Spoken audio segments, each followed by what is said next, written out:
welcome everybody to the, am I? All right. Yes, it was working before, and now it seems to be working again. Good. All right. For a while, I wasn't able to tell from the meter if my voice was going through. So, welcome to Pregame for Saturday Night Greyhawk. That's why I like to start stream a couple minutes early every week. It's just to make sure that any oddball things with sound and video and all that kind of stuff is working. Tonight, we are playing session 38 of our adventures in the original Temple of Elemental Evil. And tonight, the session has a very special title. And that very special title is 200 subscribers. Yay!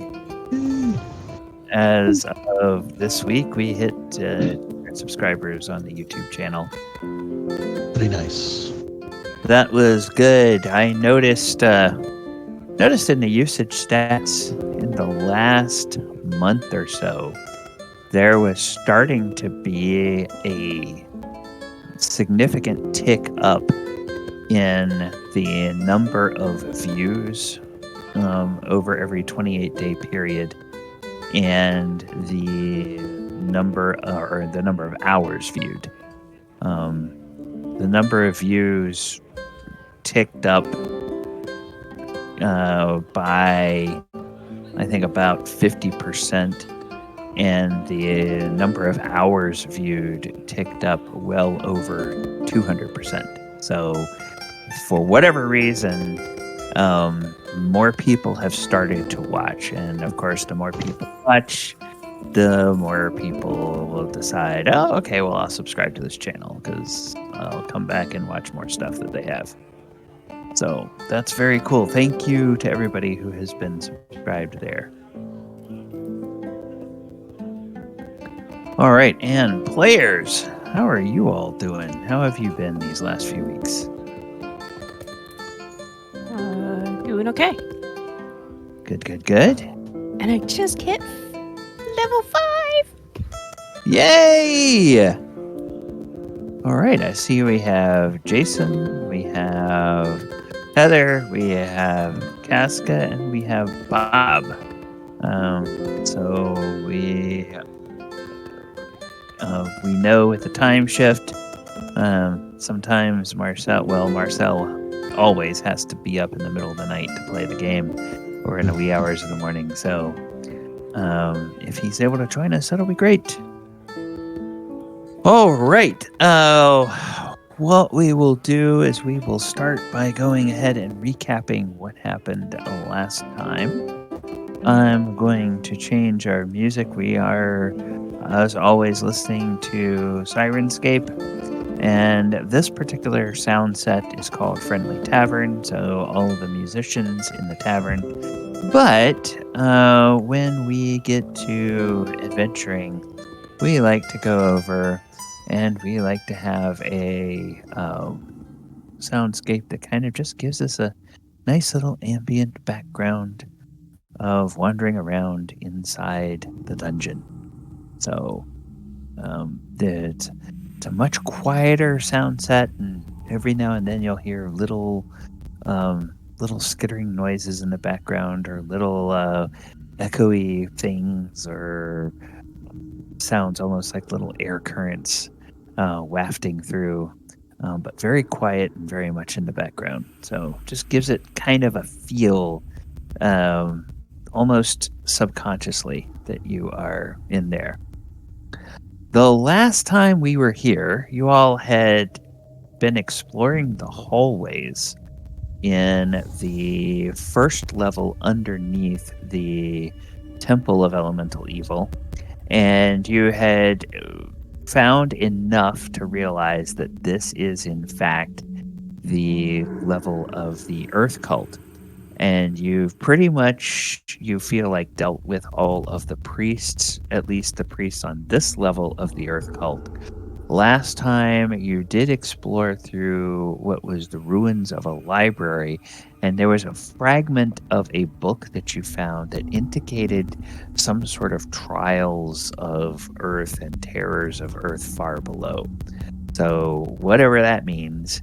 But this level seems to be the cultists have all been either killed or converted into mercenaries because they weren't much more than mercenaries in the first place. And this last room that you were in, you had a harrowing battle against a bunch of Stirges that tried to suck your blood.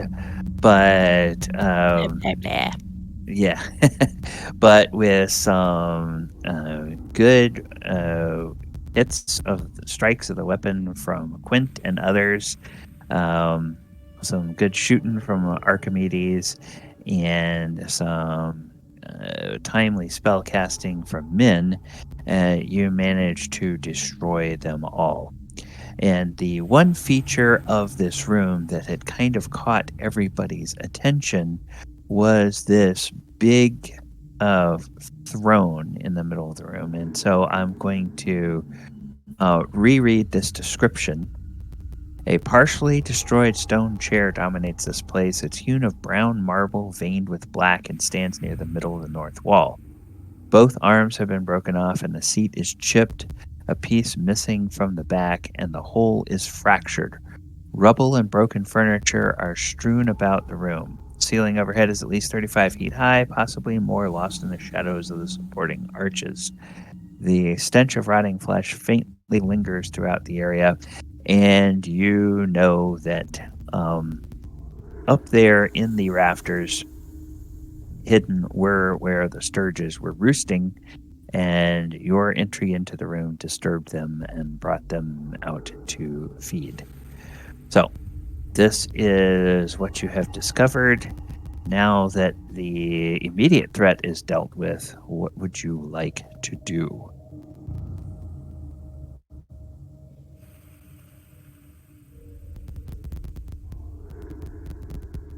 I think we should see if there's any other doors or ways out of this room. We found a few secret doors, so there might be some more in here. Mm-hmm. Okay. So everybody just kind of completely ignores the big chair in the room, and Well, I want to make sure there's no secret doors that some friends are gonna pop out of and kind of ambush us while we're messing with the chair. Okay. All right. So, Quint, you're searching initially up there near the top, along the north wall. I can, yeah. Okay. I'm just going by where your tokens. Yep. Are placed, No, that's so. fine. I thought we would spread out and there wasn't anybody up here. Okay. All right. So go ahead and I need to roll the d6 because that's the way it works in this edition. The DM rolls so that the DM knows whether you succeeded or not. You're pretty sure that there are no doors up here, although there's a lot of detritus on the floor, so you're not sure whether you're being distracted or whatnot. Okay. And Quint is a half-elf, right? So, Correct. Right. Those of you who are half-elves, I believe you have a 2 in 6 chance of finding a secret door. Everybody else has a 1 in 6 chance. So, and then, yes, we did wind up, I think, burning the webs, so Talon does not wind up getting himself stuck when he goes into that area. So the webs have all been burned up. Good. I'm gonna Who look at else? the chair. Okay. Make a close examination of the chair there.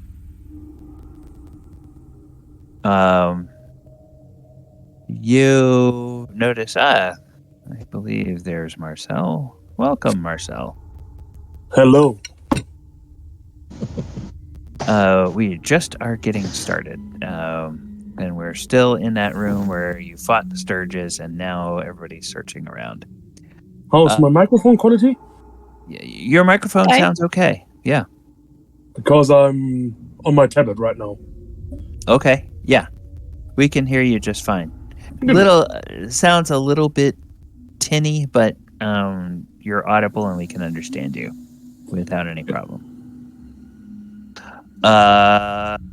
So that particular big chair. Yeah, you believe that the on close examination there was something that and might have been like a holy symbol or something, or unholy symbol, if you will, of this cult that was in the back of that chair, and that has been hacked and carved out. And so that kind of lends further credence to the idea that the damage and destruction to this chair was probably caused by the same people that locked up the temple on the surface and desecrated the library. Those many, many years ago. And, when Marcel was trying to detect if there was any evil in here, he couldn't. And it's very possible that, that chair might have been some kind of evil artifact when it was intact. But, the forces that attacked the temple years ago may have, damaged it to such a point that it just is so much a pile of rock and rubble at this point.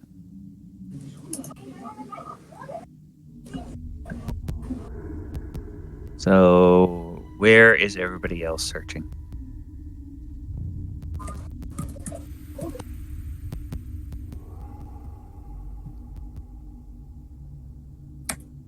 Archimedes will search over here on this side. Okay. You said everybody's basically ignoring the throne?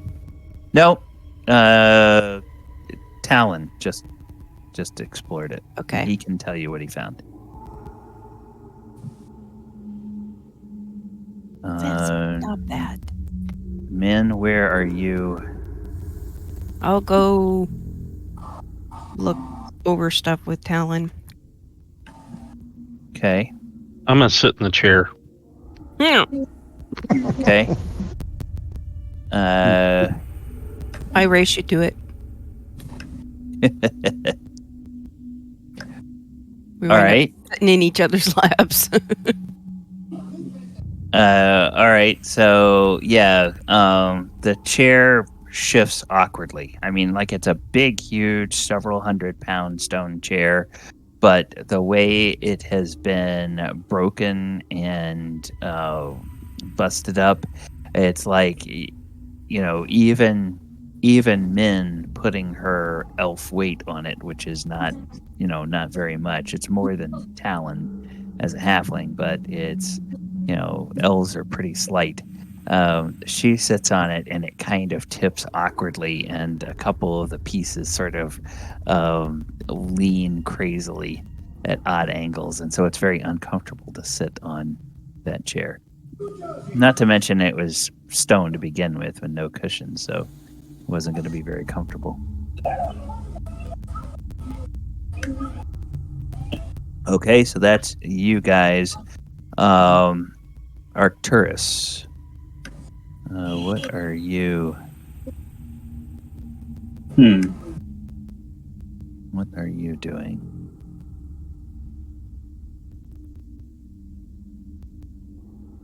Well, I would try to search for any symbols on the throne. Yeah, it looks like anything that was on there has been kind of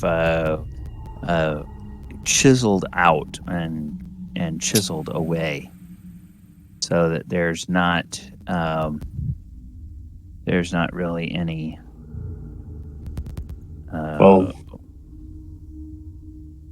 other than digging it into the ground, there doesn't seem to be much to find here. Yeah, and Brother Tuck eventually comes in and looks around and says, "Oh, I heard the fighting. It's just these horrible beasts. Is everyone okay? Is anyone in immediate danger, immediate need of healing?" I mean, I could use some Need some healing, but healing. it's nothing dire. I did cut my thumb. Wah. But no, I don't need it. I got stuck a few times from those bugs. Oh yes, those Stirges are nasty creatures. And he kind of pokes around and looks around a little bit and says, "Oh, this place smells horrible, and it looks fairly awful."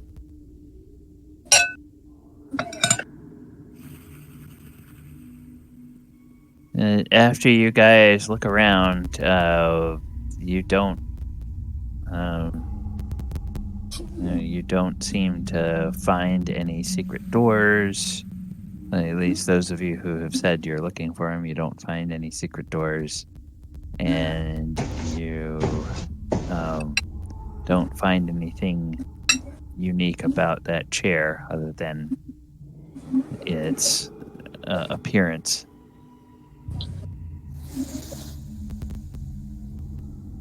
Seems weird. It's quite uncomfortable. Yes. Well, yeah, if you'd stop shifting around, I'd at least have a cushion. I was trying to sit on your lap. I don't know what you're talking about.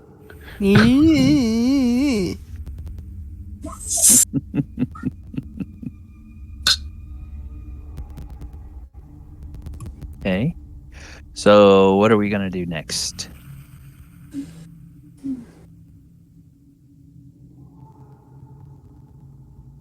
Probably gonna go out of here.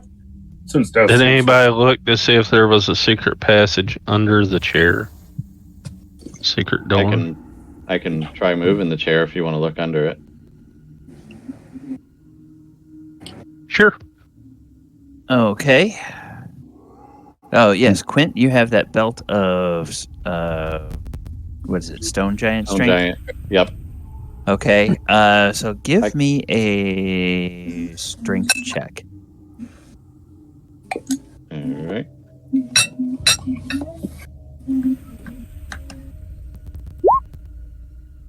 Oh, wow. That's really good. Yeah, you start to heave, and you feel like there's a little bit of resistance, and then you push, and part of the back topples off, and then the actual chair itself, one of the legs on one side collapses, and half of the chair falls over, and so now it's just part of a chair, and it looks like there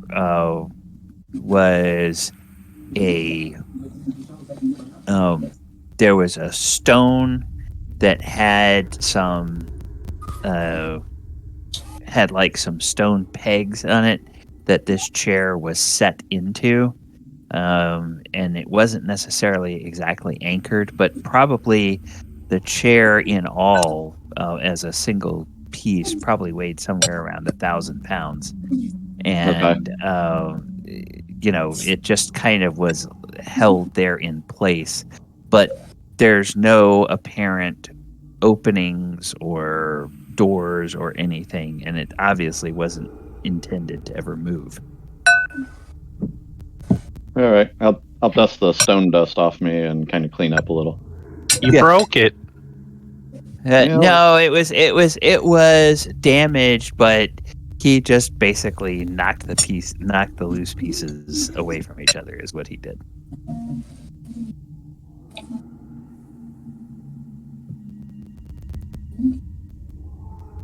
Okay. All right. Where to next? You want to head back north?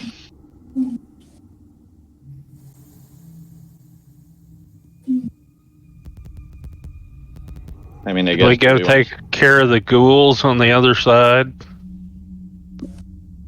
we can. I mean, you want to go over there, or do you want to keep exploring the... I kind of feel like we're on the right side of things, so do you want to keep exploring the right side or head over there for them? Haven't we explored all the right side? I think if there's you a little if area you up scroll here. up, there's more hallway that you haven't yet explored to the north and above this area, north of this area on the map. I mean, it makes no difference to me. I'm fine with heading over that way.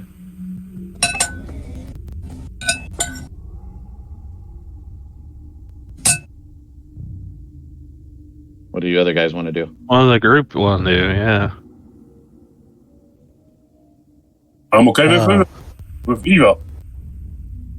Sure, we don't want to try right there again to look for secret doors.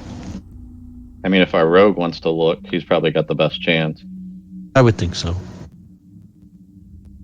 Okay, so Archimedes, you're gonna search the north wall again. Yes. Okay. Now you are a human or a half elf? Half elf. Okay. All right. Half elf bard. You don't find anything. You just have a 2 in 6 chance, right? You don't have any Yes. other features that give you. Okay. Yeah, no. My rogue abilities are just pickpockets and noise. Okay. I'm always reading languages, legend lore. Yeah, Archimedes So- seems drawn to that north wall, but he can't. He can't. Just can't find it. That's fine.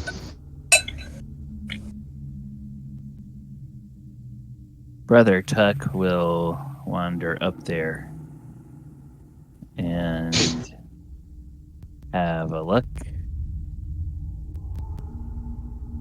And he goes up and he starts.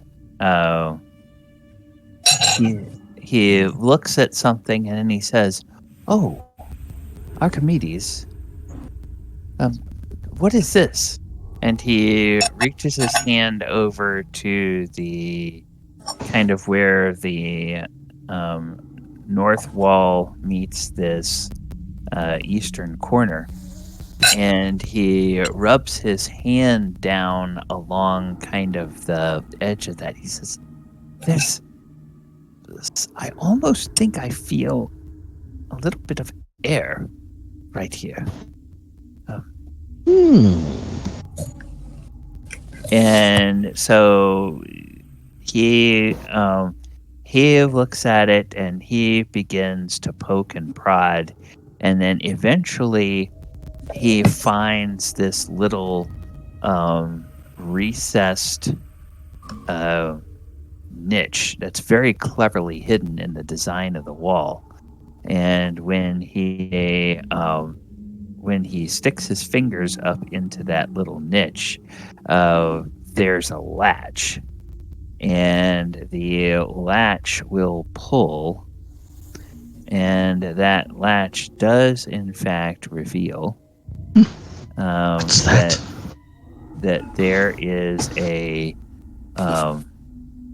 secret door that is there, and the latch side of it, the east side of it, actually pulls in, so it pivots on this hinge and pulls inward to the room. And what is beyond this door? Yes, all of you guys that have the 2 and 6 chance, you kept rolling 5s, and Rugtuck gets up there and he rolled a 1, so it's like, okay. That'll work. Whatever works, it works. Divine intervention. Yes. You see a 10-foot wide hallway that leads north. And it Do we have a real thief that can locate finding traps or anything? A real thief. Locate traps, yes. But the detect secret doors, that's different. That's not Right. That's not finding Yeah, traps. but if we're going to enter a secret area, you never know what's behind the door trap-wise, so... Yeah. All right. So. I can check. There we go. I wanna do. This the way this map is drawn is weird. So the way this map is drawn, there's no. Okay.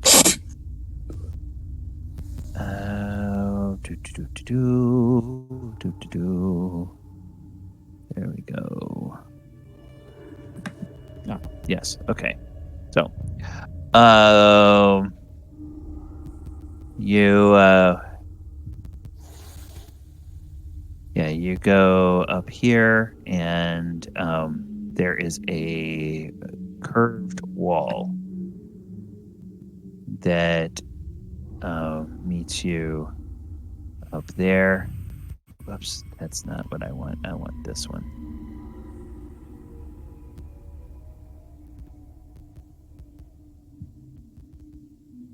And it just appears to be a plain stone wall, similar to the one that you just came out of, which was in fact not a wall but a door. I'm gonna look for secret doors. I get a 1 in 6 chance. Okay.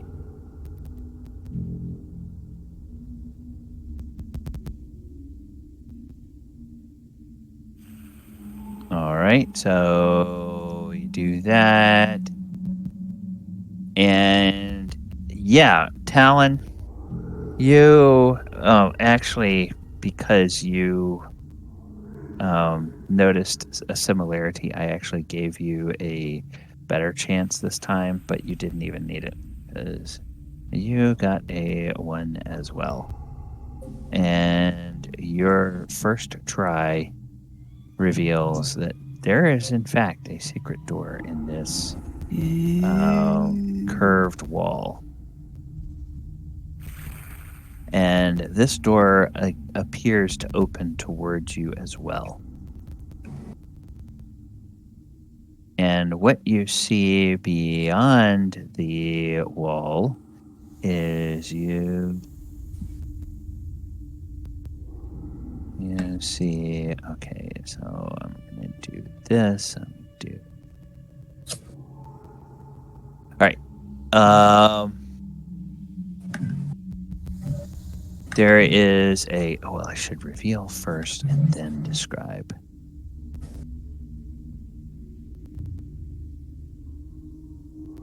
Okay, I guess I have to do it this way, which is kind of weird because there's no tool in Roll20 to reveal a to reveal a circle. You have to do it as a polygon. So that means it's kind of winds up looking like a very many-sided stop sign. All right. So as you look in here, you see a 30-foot diameter chamber finished in polished black marble. And there is an opening beyond to a room towards the north. The phosphorescent gleamings 40 feet or so above have a bluish cast. In the center of the floor is a circular depression about 1 foot deep and 10 feet in diameter. Around it is a low stone seat, so low that only halflings could comfortably sit on it, or humans if they sat facing inward.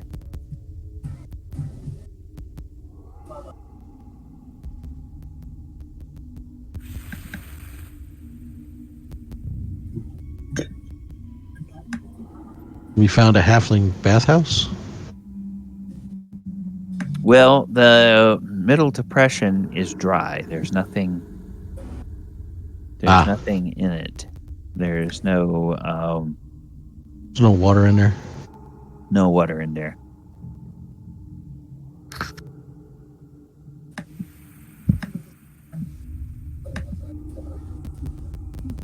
Nothing dropping from the ceiling. Nope. There's just like a phosphorescent glow from the ceiling. I'm going to check for traps just inside the door. Okay, check for traps just inside the door. All right.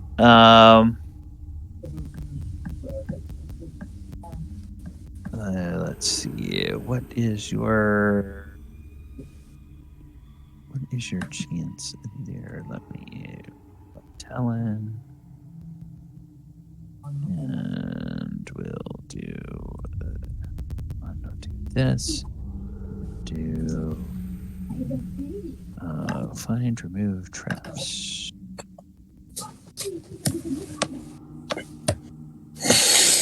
Okay, yes, you don't find any traps.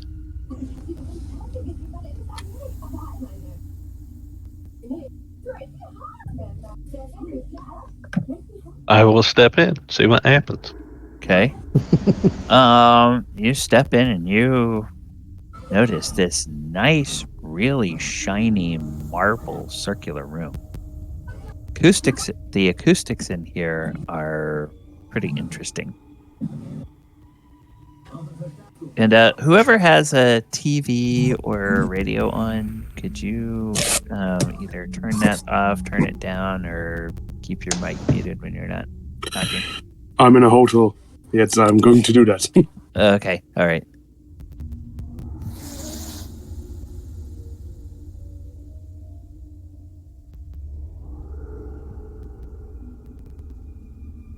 All right.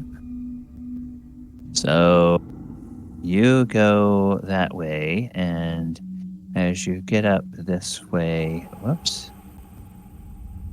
you notice that there is a slightly smaller chamber of a not dissimilar design that is to the north of this room. So if you will, imagine that somebody had designed a snowman out of black marble and then had made a room in that configuration with a smaller snowball sitting on top of a larger snowball. So that's kind of the...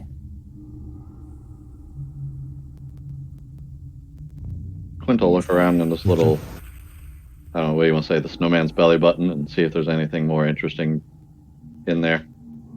Okay. You're going into the pit? I'm looking for belly button light. Okay. All right. I'll be with you momentarily, Min. For Talon, you see this once again, the favorite trick of these architects. This hall goes north a little bit, and then it angles at a 45-degree.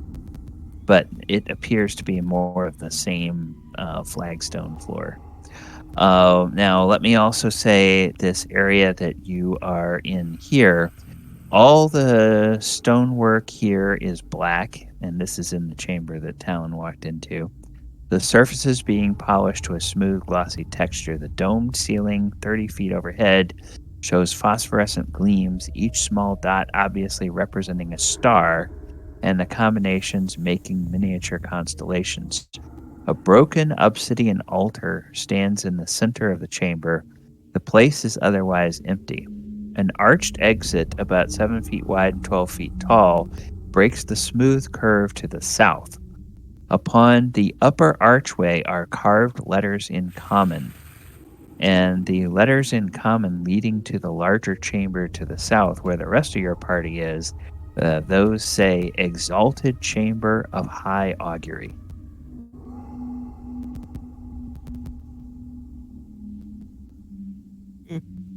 So that's where they summon the earth elementals? Well, this apparently, where Quint, Min, and Archimedes are, is a chamber of augury. And that's not necessarily a place to summon things, but it's a place where maybe you would go and consult with a higher power to learn, answers to secrets of life mysteries, or perhaps get a glimpse of things to come, or something of that nature. 42. That's all they need to know. Yep. 42. Yes, well, this predates Douglas Adams, so nobody knew that then.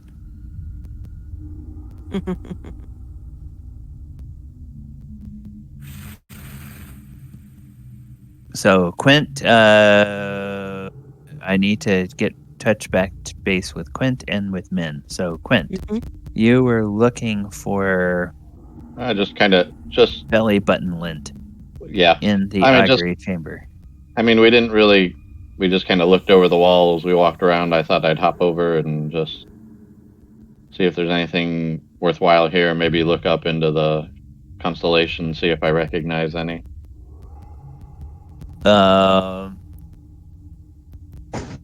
Okay, so the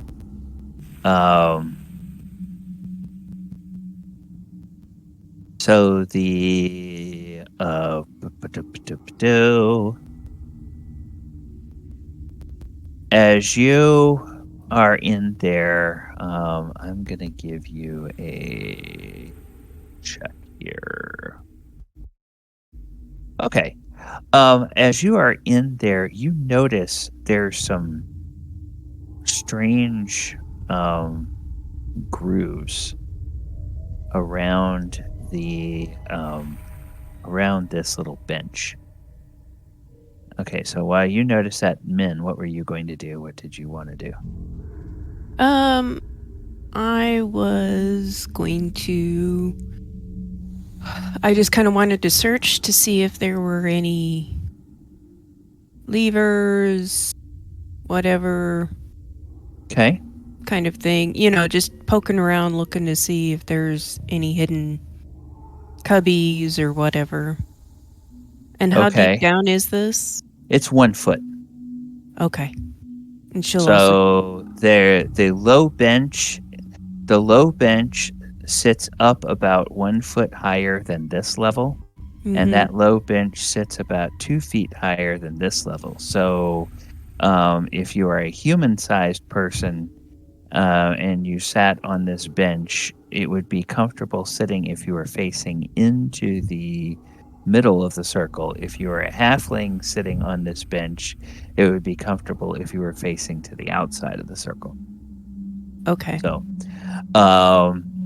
yeah, so you sit, you start looking around and everything, and you see Quint kind of looking and squinting at that, and you realize, oh, wait, those aren't grooves. Those are drawers. There's actually like drawers built in Imagine if you were sitting here or sitting on this bench facing inward, and you look down between your knees at the wall of the bench that you're sitting on. There's drawers that you could pull out and look into. Ooh. So I pull out a drawer, or try to. Pull out a drawer. All right. It is empty. Okay. And now that you see that, Quint, you notice. Oh yeah, that there's several more of these drawers. In fact, between the two of you counting, it looks like there's 8 of them. Ooh. Well, I think we want to open them all, so we'll just Okay. start going around the circle.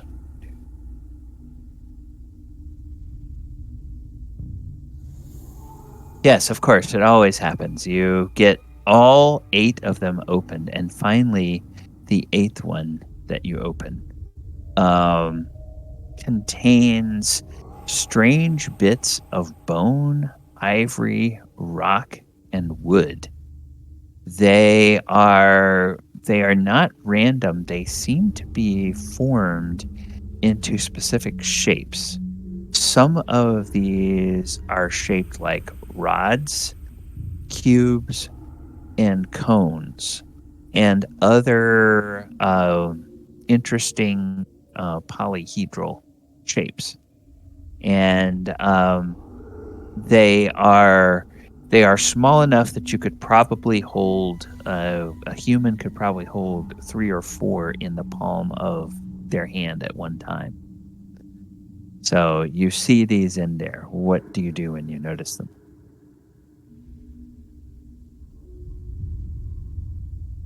Interesting. Can I ask Brother Tuck if he thinks they look like something that might be used for rituals or summonings or something like that? He comes up. Unless Min would know something like that. And he will say, "Oh, let me look." And he goes and he puts his hands behind his back and he leans over and he looks down at the drawer and he says, "Well, this place is very sophisticated, but it seems like it was occupied and used by some rather sophisticated folk. But they did have some strange primitive beliefs. And I have heard tell, one of the things they teach us in cleric school when we are going to preach the gospel of St. Cuthbert to the primitives, they teach us about some of the rituals that the primitives had, and often primitive tribal peoples will cast bones or cast sticks or things of that nature and try to divine some sort of meaning from what happens when they toss them into a sacred space. All right. But I don't know precisely what they would be used for. That's the only thing that comes to mind. Yeah. Okay. Roll the bones. I'm not going to roll them, but I'll take them and put them in a pocket and hold on to them in case they're useful later. As soon as you pick one up, you feel an overwhelming urge to cast these items into the shallow cup-like depression in the very center of this area. In fact, you kind of wish that Brother Tuck and Min would get out of the way. I'll be like, guys, I feel like I want to thrill the bones like Talon said, so give me some room here and I'll fine. Toss them in there. Whatever. Okay. All right. So, if you would please Your choice of what to toss first, but would you please toss me either 1d12 or 3d6s?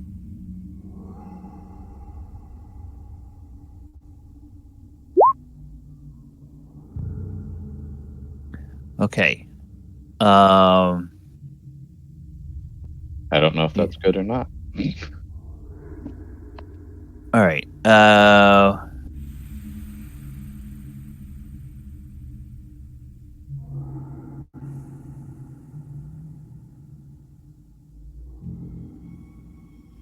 Okay. When you toss it, you feel like there was something missing. You feel like to get the full effect of tossing that item, that you would need to think of a yes or no question. I will share that information with everybody. Is there any Think of a questions yes we or no might want to? question. What was that? Think of a yes or no question. Is there more treasure to find here? Something like that. Is man the real man or not? There you go. Finally, for once, if you can answer that, then maybe he'll leave me alone. I feel like we've gotten Okay. away from that. I don't want to drag it back up. Okay, so you are, you go back and pick up the little item, and we'll say this one seems like it's carved out of some sort of marble. And so Quint, it's up to you. You need to think of a yes or no question and toss it in. If somebody else asks the yes or no question and you toss it in, you're not going to get an answer. Okay. You feel like you have to. So you can choose one of those questions, or you can choose another question. How about I want to ask if there's any captives or prisoners on this level of the dungeon. Okay. So then go ahead and make your roll of a d12. Oh, wow. 1 again. The answer comes back to you immediately, yes. Okay. So I'll share that information with everybody. Okay. And then I'll put the stuff back in the drawer and I'll get out of here in case anybody else wants to ask a question. Okay. All right. I look over at whoever it was again that asked the question about if I'm the real man. I look at them and go, "Do you want to do it?" That was Talon, I think. Yeah. It was, and he's just like, yeah. I wouldn't want to waste it on that. Well, gee, you make me feel like you still don't trust that I'm the real me. I don't know, you're just not furry enough. Anyway. Well, man, I think you had posited a question of your own. I don't know if you want to. So I go go grab the bones and go down in there and So if you're going to ask a yes or no question, roll a d12. I see.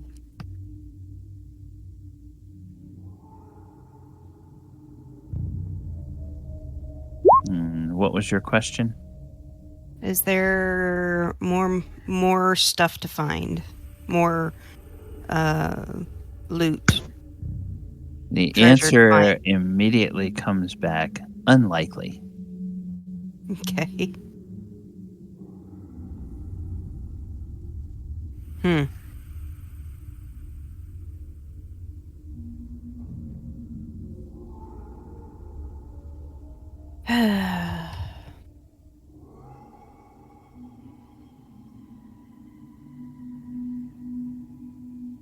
Archimedes would like a try hand at this. Okay. And Archimedes, I give the bones to him. Okay. All right. I would like a try after Archimedes too. Okay, so Archimedes, go ahead.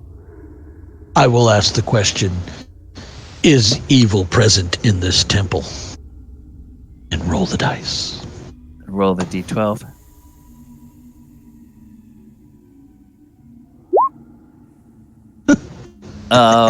The answer immediately comes back unlikely. This is a crazy 8-ball. I'm not sure I like it. Can I have them? Sure.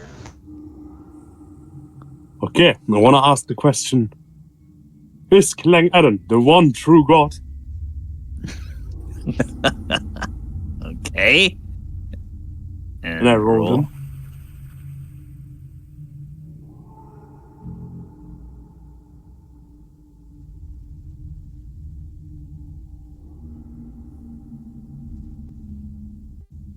Yeah, just roll a d12. Wait. /R space 1d12. Okay. 6. You don't need to write it. It's at the upper left corner. It's a little roll symbol for it. Yes, and the answer immediately comes back with an emphatic never. I take out my morning star and hit it on it. Okay, you destroy the... Blasphemy! Okay, all right. So, no more yes or no questions.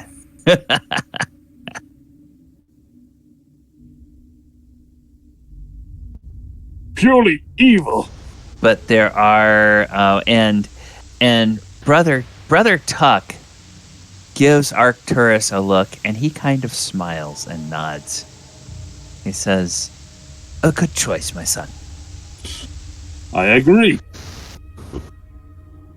It's definitely made from foul gods, this magic. Yes. I was beginning to suspect that as soon as it told Archimedes that there was no evil here. Yeah, that was a weird thing it told him. Not sure I trust any of the answers that any of you received. Well, of course not. Yeah, this is a crazy 8-ball. I don't trust it. Clang Adam isn't the true god. Never. Impossible. All right. So you need to give up the figment of your imagination. All right. So you're lucky you're not the crazy 8-ball.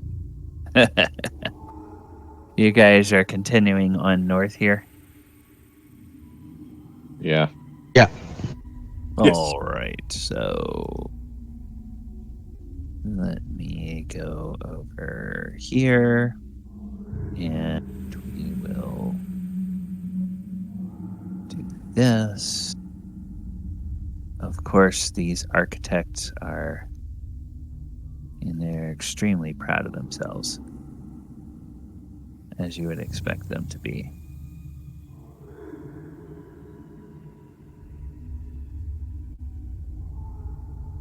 All right, and I'm now going to this area here. You see that way, and then this away. You see that it connects back up with that hallway that you found before. Yes, and going over here, you guys do find, you guys do find on the north wall over here at the end a door. And let's see, what lies behind the door? As you open the door, you see a chamber. And that chamber looks like this. And I will give you a description. Oh, okay. Actually, no, you don't. You've seen nothing because the door is locked. So Archimedes, you or Quint, I should say, you are back out here. This door, this is a bronze door. This portal is shut fast by a massive lock. Upon its surface are runes. Possibly they identify what is beyond, but these are runes in a strange language that none of you have ever seen before.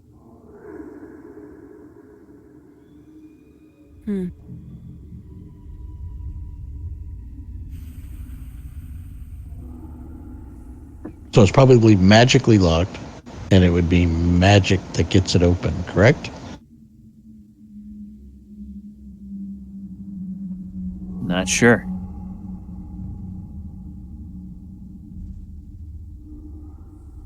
Can anyone detect magic? I think. See.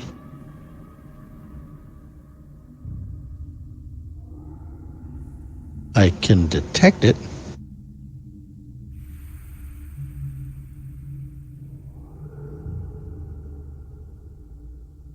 I will try detect magic on the door lock. Okay. Detect magic. Let me take a quick peek in here and see the spell lists.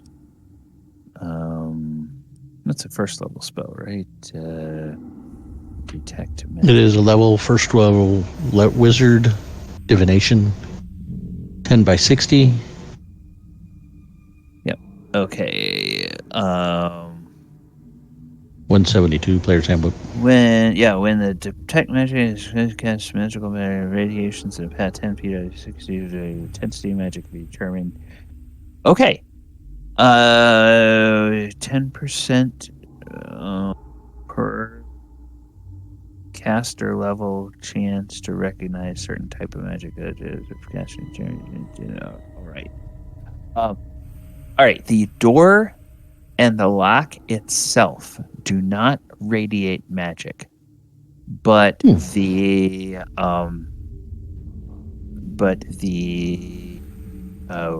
runes on the door, they radiate pretty strong evocation magic. And you know that evocation magic is the kind of magic that usually go boom. Okay. So you suspect that it's possible, if not probable, that without opening the door the right way, that those runes may cause harm to someone who enters. I'm suspecting that this is a magically locked or trapped door. So if you try to pick it and it doesn't do right, it's going to go boom. So you don't think I should try and charge through it with my belt of giant strength? You all have fun with that. Yeah, I don't see that happening or being very good. But we do have a bronze rod or whatever. I don't know if, or is that what it was? 10-foot pole? Bronzewood rod. It's just like a little staff of office, little length baton of office or something like that. Yeah.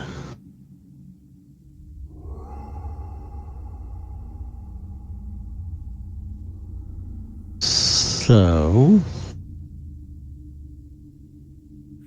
don't know if we're getting in this one. Good use of a spell, Archimedes. All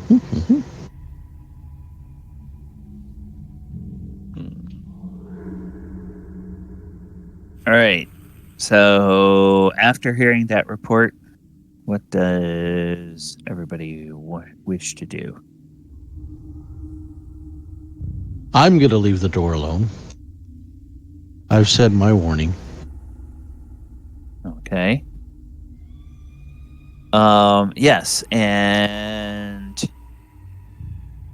eagle-eyed Talon has noticed that over here there is another door. And let's see, you go over to this place, and this door does not appear to be locked. It also is not the kind of sturdy bronze door at the other end of the corridor. It's just more of a normal wooden door. I shall open the door. Okay, so open the door, and you see a hallway going north. And that hallway appears to open up into a chamber.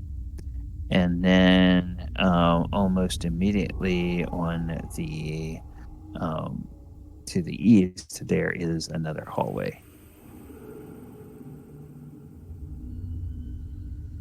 All right, so heading down this way, you go to the end of this hallway, and it looks like a hallway maybe opens to the north of this. Okay. And this goes in and opens into another chamber, and of course it's another irregularly shaped chamber. Because this is what Gary Gygax and the early designers love to do. It's a triangular room. So you go in here. Triangular this chamber, or half a square? Triangular, and you remember that this place has kind of a triangle motif, at least with the holy symbols in here. Right. All the holy symbols you've had. Oh, does it match the one that I found? Yeah. It kind of does. Wow. Okay. In a different scale, obviously, but the dimensions are relatively correct. So this chamber is plastered and painted with disgusting scenes and adages. It was apparently used as a restful place which the clerics of the cult might retreat and ponder the glories of earthly elemental evil. A huge eye is painted on the ceiling and seems to glare down upon all in the place. Padded benches still line the walls, and several chairs remain intact. From the condition of these seats and the look of the floor, this ghastly chamber is still frequented on occasion. So basically, this is the elemental evil break room that you found. Oh, I thought it was the outhouse. No, it's doesn't smell like it's been used as an outhouse.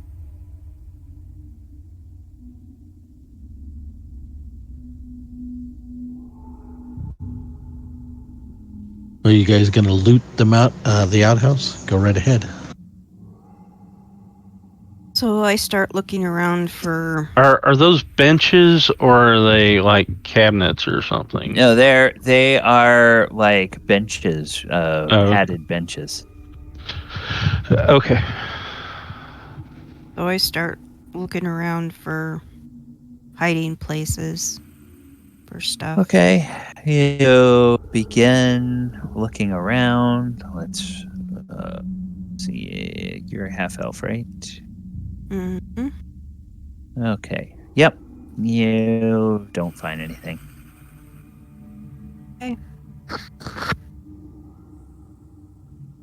Desert Wind sniffs around. Doesn't seem to find anything.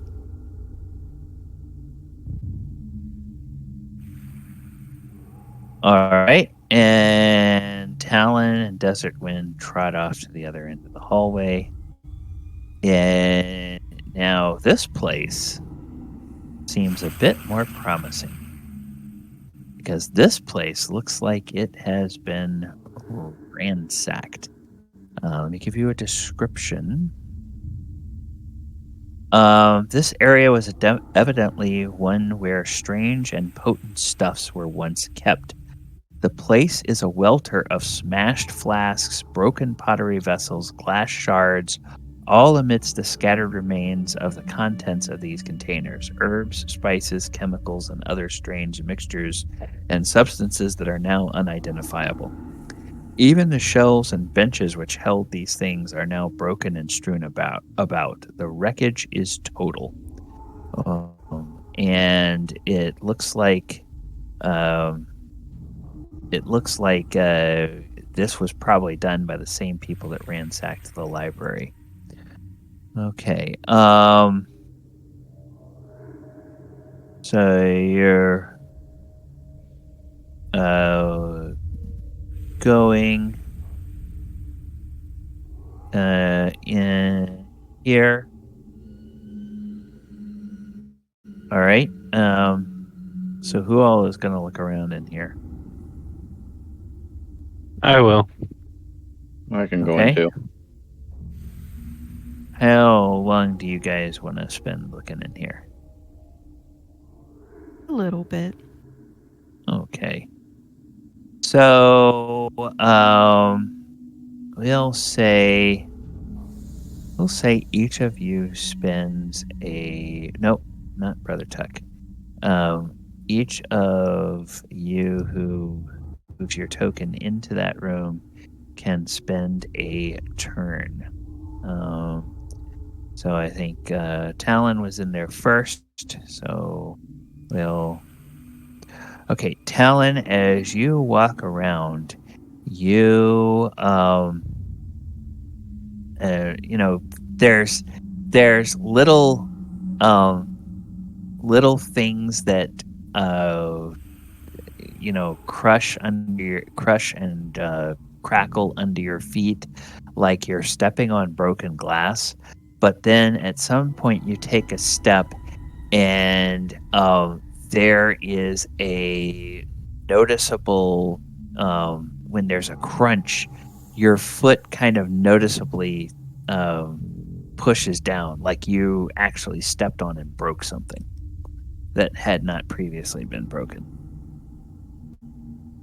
So I don't know what Talon would think of that, but that. And do I see anything unusual? You when I look down, you pick your foot up and move, and it's just more of the same mess that was there before. Nothing that you can really identify. So, Min, you are doing the same thing, and you. Oh, wait a second. What was the? Wait. What was the thing? Oh. Actually. Oh. I'm sorry. Wrong result. Okay, let me do this, and let me say this. Okay. Backtracking to Talon. Talon, you take a step, and you're about to step on the floor when your eye catches a little vial that appears to be filled with something.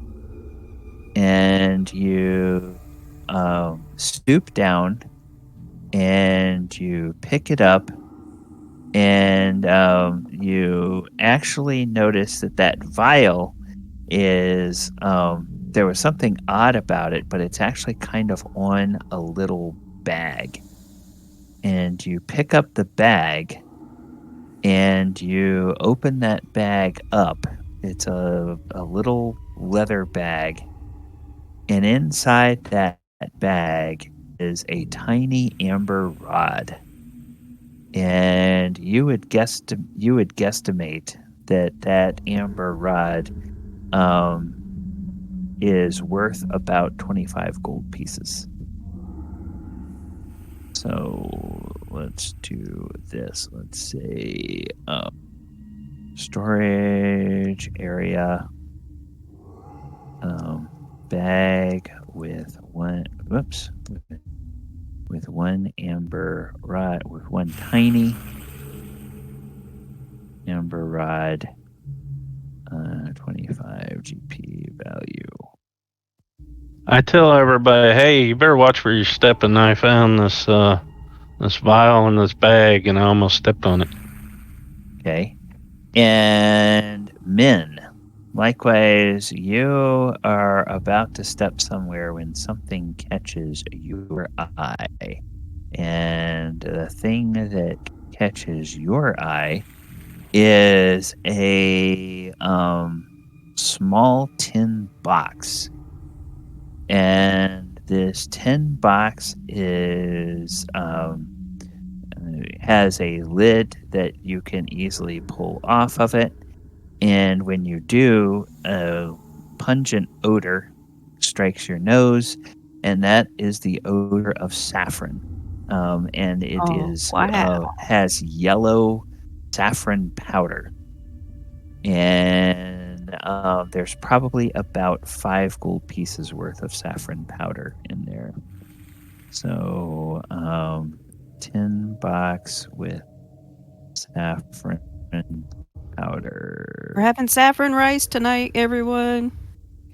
5 gold piece value. All right. So that is that. And Quint, you are looking, and you've been warned to be careful. So you're going to get you're going to have less of a chance of stepping on something and breaking it. Okay, that's fine. And then you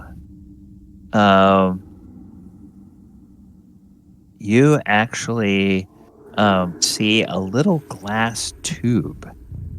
And this little glass tube has like a silvery metal in it. But when you pick it up, it's kind of heavy. And as you move it around, you see that this silvery substance actually acts kind of like a liquid. And it seems to flow around inside this tube as you tilt it. So this is a tube, 10 gold piece weight tube filled with quicksilver. And that is worth 100 gold pieces. So, is anybody else looking around, or you want to let these 3 continue searching?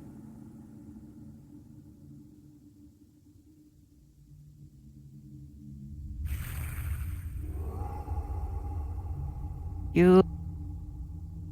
Okay.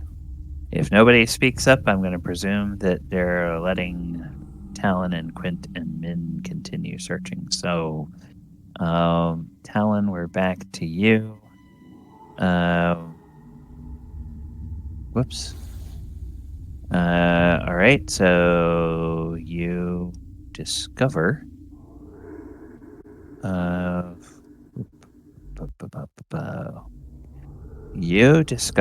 tiny bottle that appears to be filled with a dull red powder. And after some examination by yourself and several of your other party members, you're able to come to this to the conclusion that this dull red powder must be phosphorus, and it is worth about 35 gold pieces. So then Min is next. And Min,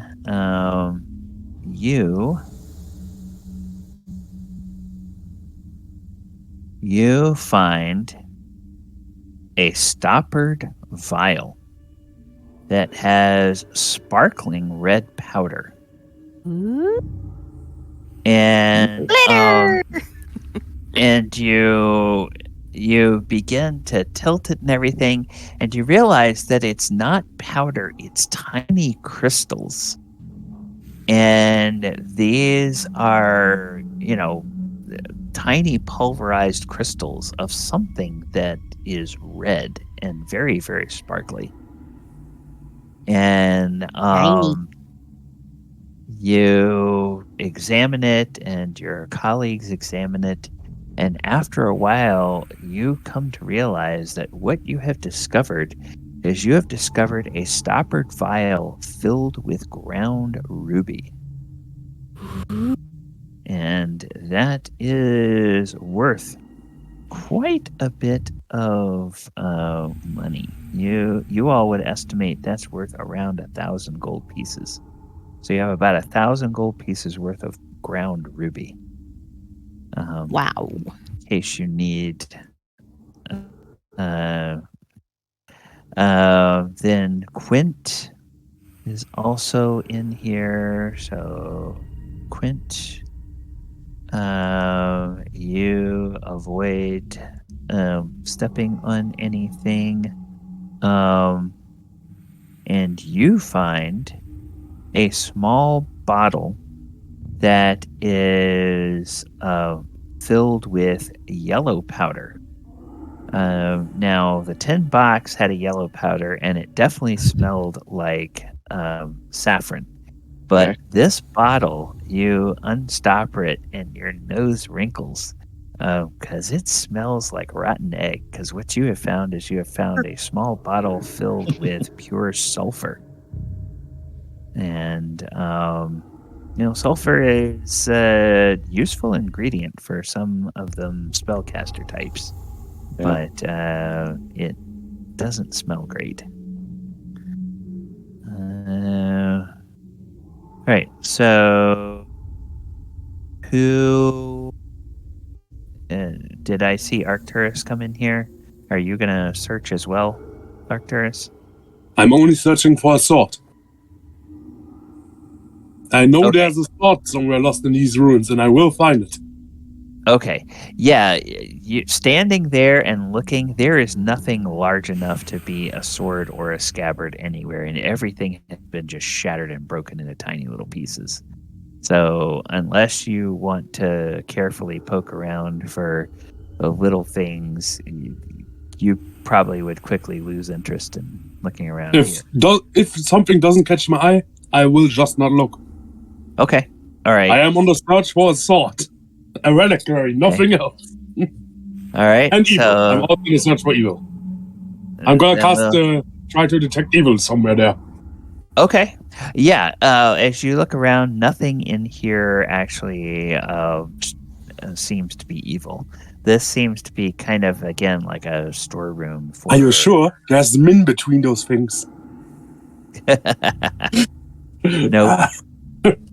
So we're back to we're back to Talon. Hey, I have a quick question. Sure. There was a vial on top of the bag. Was there anything in it? No, it was just like an empty vial, but it was whole. And that empty vial, it caught your eye because it wasn't broken. But then you realized, there's a little bag underneath there. And that's what had the... That's what had... But now, in your further investigations, you do find a stoppered vial. and this one has sparkling black powder. And from the other shiny sparkly powder, you get the idea this is probably some sort of ground gemstone. And indeed, you realize quite quickly, after a little bit of consultation with your party members, that this is ground tourmaline. And it is worth about 500 pieces. And then Min, last but not least, do this. Yeah, okay, so nobody rolled a 1. Nobody rolled a 1 to 3 initially, and then nobody rolled a 1 after they knew to be careful. So that was good. You didn't step on any of it and break any of it. Min, the last thing you find is a small flask of a blackish red liquid. And you are fairly, when you smell it, you can definitely smell that it seems to be some kind of blood. But Min is probably not the best person in the party that would be able to determine what kind of blood it is. That would probably either be because of his tracking and nature stuff, would probably be either Quint, or because of his dietary habits, it might be Talon. Hey guys, One of those this two. smells like maybe some kind of blood. Does somebody want to look at this? I'll smell it. Does it smell fresh? It has not gone stale. Now, this place was smashed and destroyed a long time ago, so the seals used to close these vials are very good, because this is, or either that somebody just recently placed this in here, and that seems unlikely. It seems like this has probably been here for a number of years. But no, it's not stale. It smells, you wouldn't say it's fresh, but imagine blood, if you will, that's been stored in a blood bank for a long time and is now being pulled out to be used. It's not really fresh, but it hasn't lost its, it hasn't decayed or spoiled, if you will, if that makes any sense. That seems strange to me. Now I'm going to give you a certain percentage chance with a percentile roll. So go ahead and roll me a D100. And you have a certain chance to identify what it is, and then Quint will have a different chance to identify what it is if he wants to examine it. Yeah, Talon, you don't think it's humanoid blood.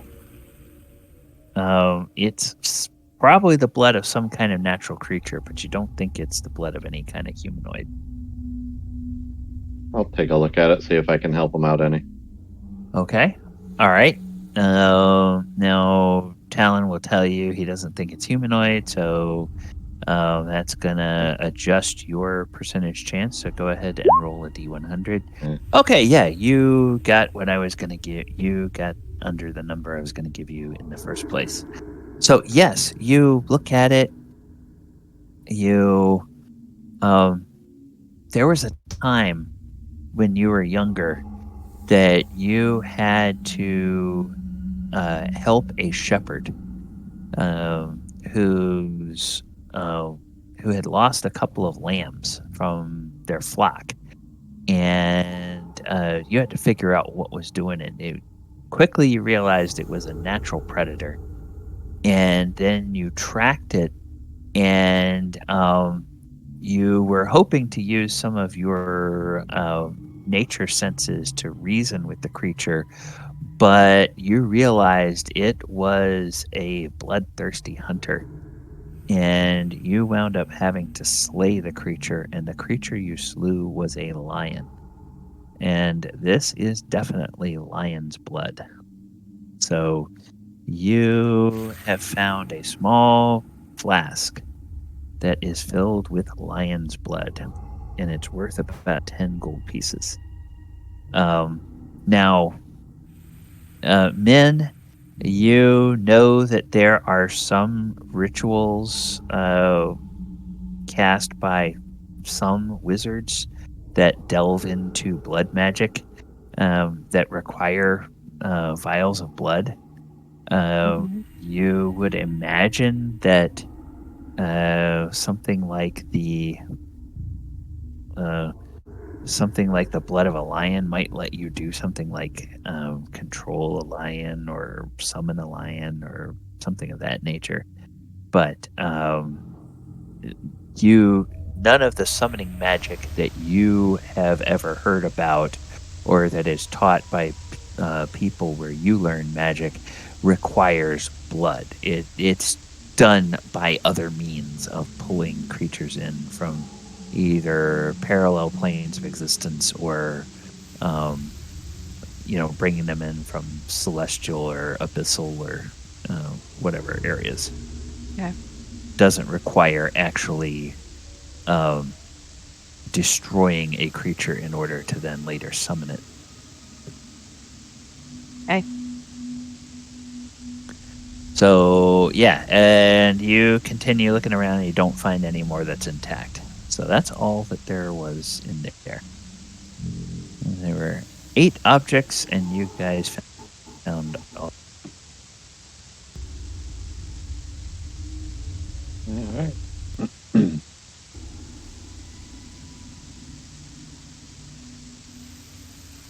So, where to next?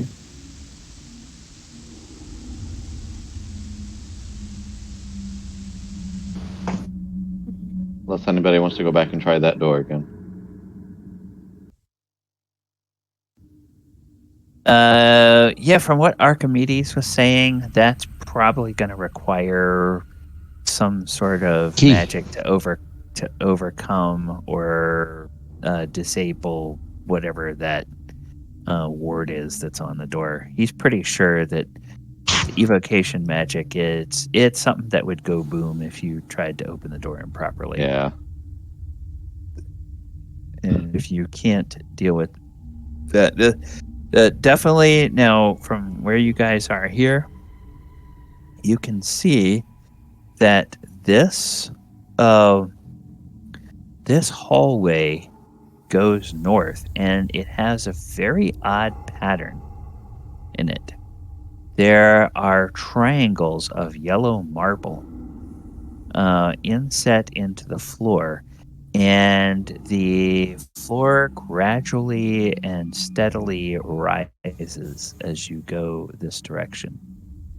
And then it kind of does this weird kind of sloping thing here where it continues to slope up.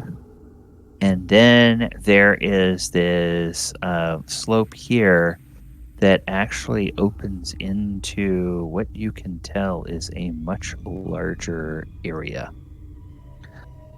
beyond. And so let me go and tell you what you can see.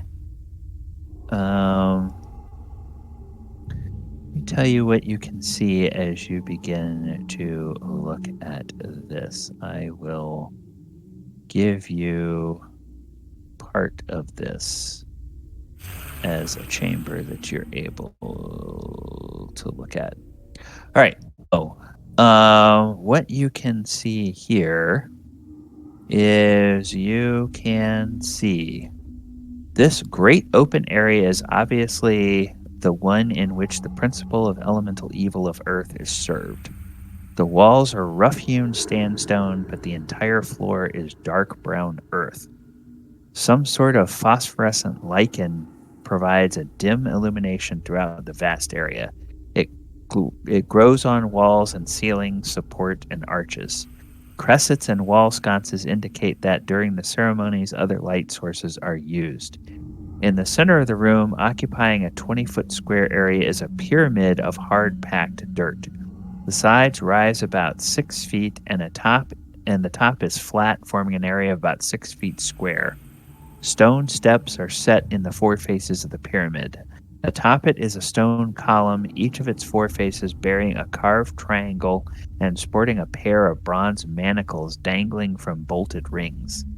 At the base of the south face of the column rests a bronze box. 3 doors are in the south wall. Those to the left and right are normal, but the very center are huge bronze valves. These bear a strange set of silvery glowing runes, obviously chiseled in their face by someone other than their maker. They are sealed shut with soft iron filling all of the cracks. So, since this place has its own illumination, I will go ahead and reveal the rest of it so you can kind of see what is here.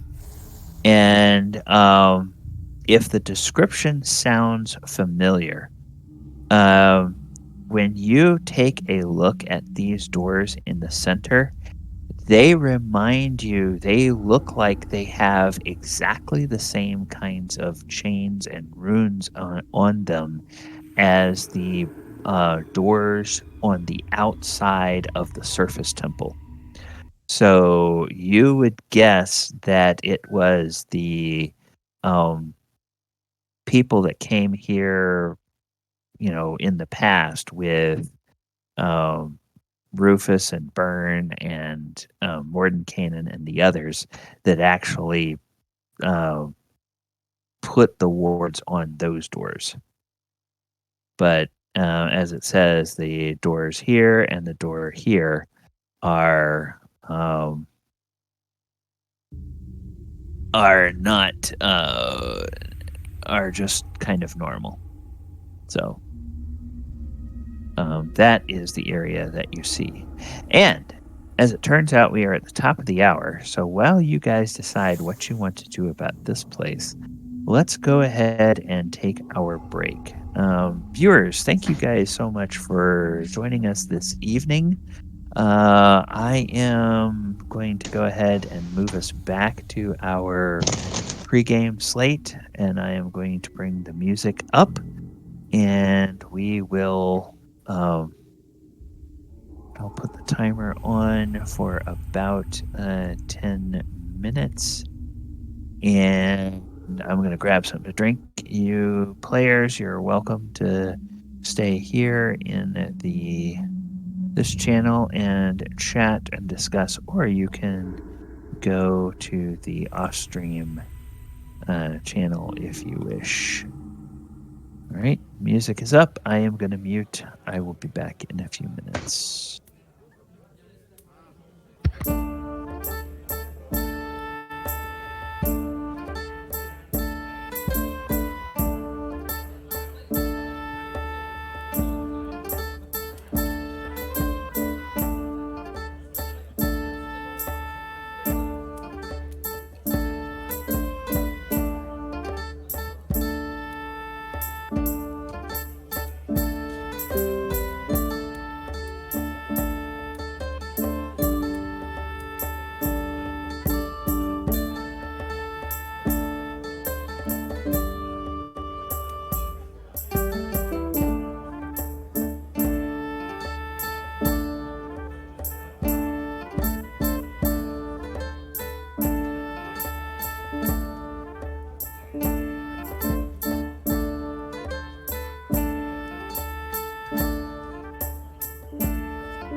right.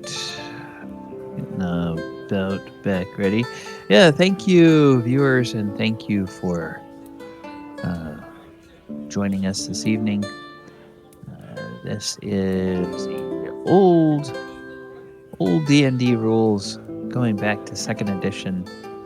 So it's a little bit different than most of the games you find out there. Hopefully, it's enjoyable. All right, I'm going to bring us back to our exploration music. And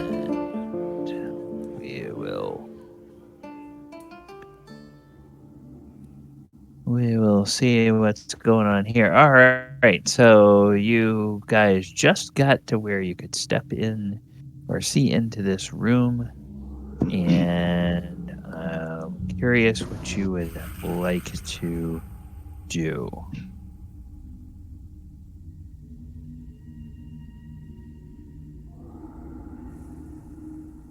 We talked about it. I don't know if we decided for sure.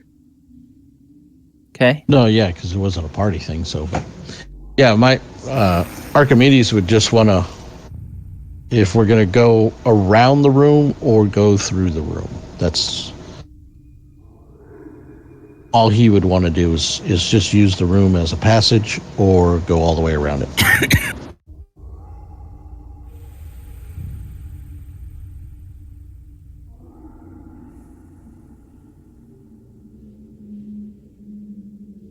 I'm fine with going around it. I mean, we got this corridor, we can go back around. I mean, I think we'll have to hit this room at some point. It's just if you want to do it now or keep looking. Well, we could just walk to the doors just across the way. I want to try to detect evil in the room. That's where I was going to say not to go and just go to the side, on the other side over here. Okay, so I heard that yes, detect evil. Arcturus, yes, was going to go and take a look at that. There is okay. As you sweep around there, there is no active sense of evil.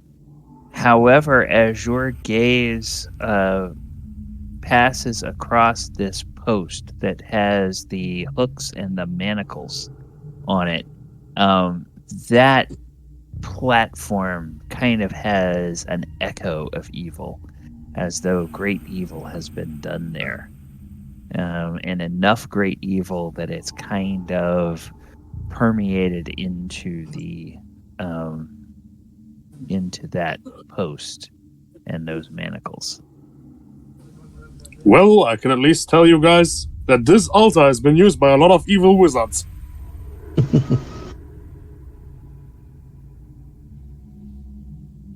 When we get into this room, we should smash it. Don't you mean evil priests, kind of like you? No, I mean wizards. Maybe we can sacrifice one of our own to cleanse it.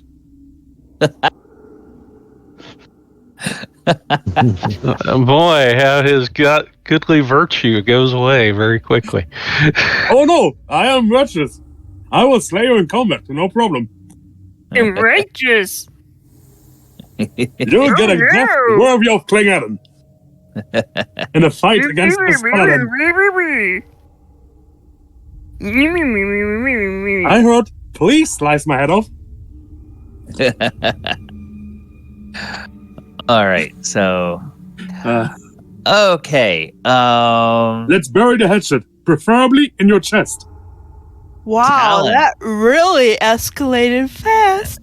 Talon, as you walk this direction, the ground beneath your feet, the dirt beneath your feet, moves, and what happens is that rumbling up from under the ground. Is it gonna be an earth elemental? Who knows? You see an earth elemental, and it comes into this place, and as soon as it rises up, it takes a swing at you.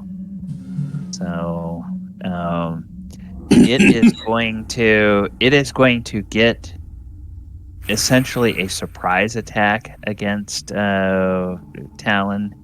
And then it will be initiative for everybody. So it is going to attempt to hit Talon with its horrible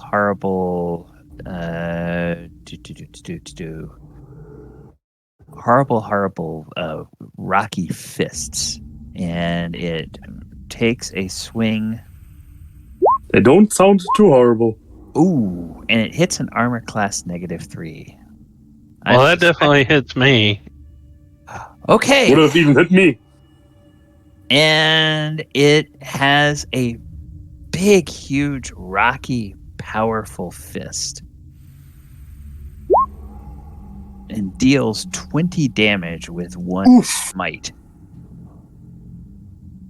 And that you feel like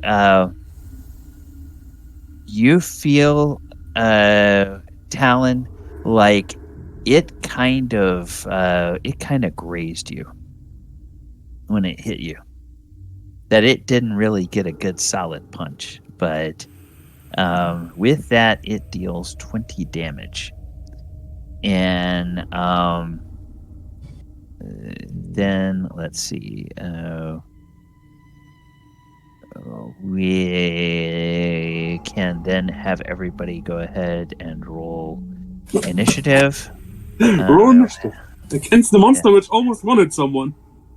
Yeah, we'll have this thing. That's a good joke. Okay, come on. This thing will make its initiative roll. Okay. Oh, whoops! I didn't have that. I didn't have that selected, so it is going to get a 9. All right. Archimedes, Quint. Oh. Okay. Can go ahead and roll. Initiative here. Okay, right there. I think we're going to need Brother Tuck over here. Oh. Yeah. Okay. I don't think he can heal that much. Brother Tuck will run over and he will. But I think you might have heard the thump through the whole dungeon. Yeah, that was a pretty powerful kathump. We might even see some tremors soon. Yes. Alright, come on. I really hope this doesn't come all down on us. 20 is being very slow tonight. Alright, so combat. Where the hell is combat on this thing? There. And then he takes a look and he says, yep, I'm going to need the heavier weapon. So he's going to roll initiative with his mace. All right. Let us put everybody in ascending order. And then I'm going to go to the music. And I am going to give us... Does Brother Tuck have a magic mace or just a mace? He has. Let me double check after I get this started. If that's a normal mace, that's literally going to do nothing. Well, I was going to say, in our inventory, in our treasure, there's a +1 mace. And if he can use a mace, why wouldn't he use the magical mace? Yeah, that's a normal mace. So if you guys think you would have given that to him, I would think so, because I'm not proficient with the mace, so I wouldn't need it. I couldn't use it. I'm proficient with morning stars, not with maces. Okay. Well, I would think that we would let him use it while he's with us anyway. Definitely. Yeah. yeah. If he does a good job, he can keep it from what I care. Okay. And then this is actually going to be 2, and this is going to be. Yep. All right. There we go. All right. So. I'm proficient in riding land vehicles. Do you think this counts as a land vehicle? No. First thing that happens is Talon. Talon, this thing rises up and smacks you. Actually, that happens when you're right here. That's where you are when it smacks you. Let's just try to go I'm fairly certain it knocked me that far, at least. Oh, okay. So it knocks you that far. I don't weigh that much, and it hit me pretty hard. Okay. All right. Well, it's either that or you're not prone. So you are there. What would you like to do from that point? How bright is the room? It's dimly lit. Is it like shadowy where I'm at or by the walls? Yeah, I would say that it's kind of shadowy there. Okay, well, I am going to try to change into shadow form so it does not hit me. Okay. Oh. Okay. All right. So transforms to a living shadow along with his clothing, armor, up to 20 pounds of equipment. Blend into other shadow. All right. So, one on his power attack of shadow and of his clothing. Okay. All right. So I cannot harm anyone physically or manipulate any corporeal object and still use psionic powers. All right. So, you are insubstantial, basically. So let's put kind of an insubstantial because you're hard to see. Yeah, and then I'm gonna move against the wall. Okay. So you move against the wall. And I think Desert Wind's probably looking for a way to run out of here, but he doesn't want to run past that big thing. Okay. So, I don't know. He'll probably run over here, but we're okay. Yeah. All right. All right. That is that. What kind of special abilities does this thing have? All right. So that was you. Next is the Earth Elemental. Earth Elemental itself.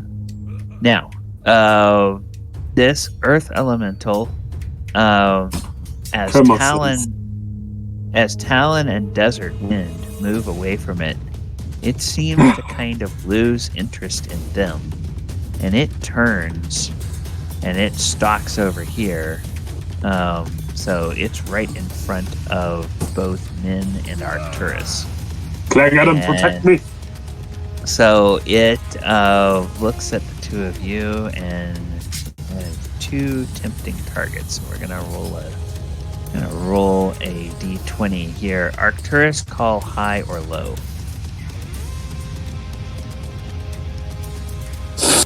It's gonna be high. Okay, high it is. So Knew it. yes, that means it is going to haul off and aim a big, huge fist right at your companion. What? Yes. So, Can I scoff on reaction? do you? Well, there's no such thing as a reaction here, but what would you like to do? I would like to get in between that. Okay, make me a dexterity check.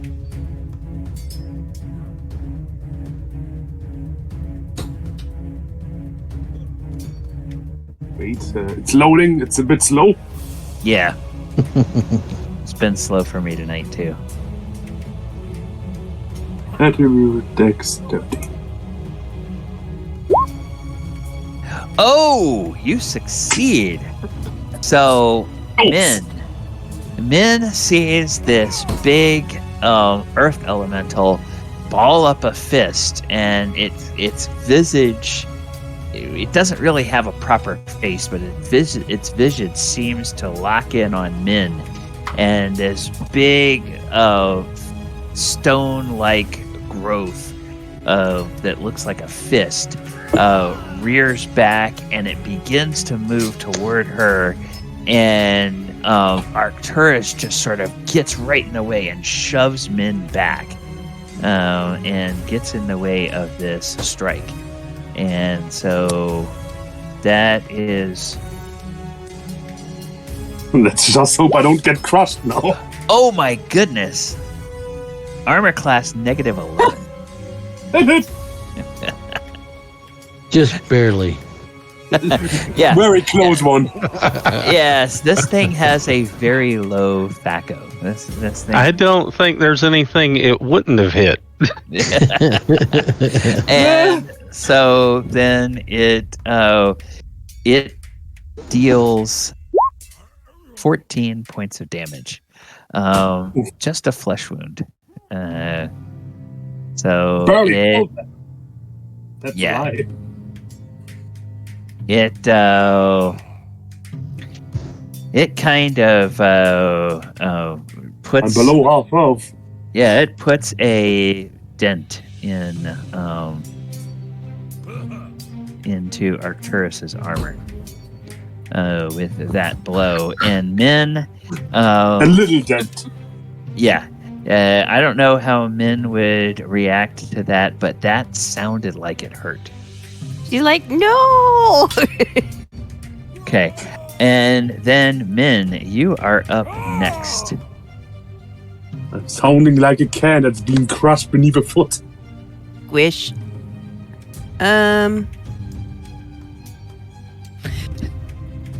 So...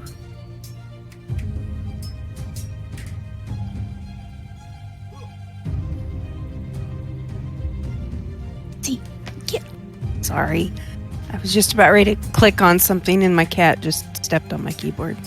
We're gonna need a polymorph spell here.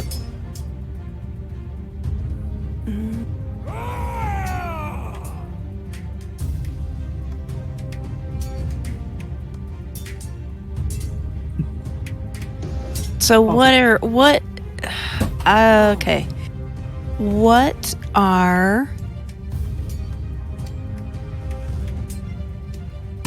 are creatures like this possibly scared of? Do I know? Well, it appears to be a living mass of stone. So you're not sure what stone would be afraid of. Now, what I will do is let me take a look and see at the non-weapon proficiencies, and let's look at the non-weapon proficiencies for wizards. let's see, what kind of a thing? Because you guys study all sorts of weird lore. Especially if we're in the Temple of Elemental Evil, there's an elemental. Aha! There you go. All right. You can make, if you have the non-weapon proficiency of Plains lore, you can roll that. If you don't, you can roll an intelligence check with a penalty of, I think it's a penalty of +3. Because I think your target is rolling under the number. So I think the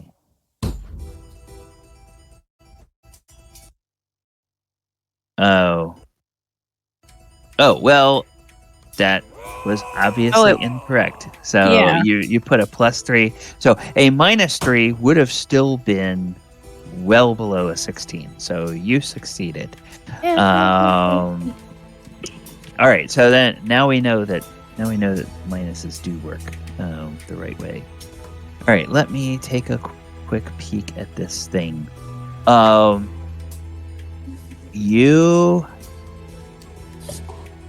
You do know this about an elemental, or about an earth elemental specifically. Earth metal elemental can travel through solid ground or stone without any hindrance to its movement. However, these elementals cannot travel through water. They must either go around the water in their path or go under it, traveling in the ground. Okay. And so that doesn't exactly answer any questions about what they're afraid of, but it just you rack your brain and you essentially can't think of anything that they fear. At least not in the maybe magma.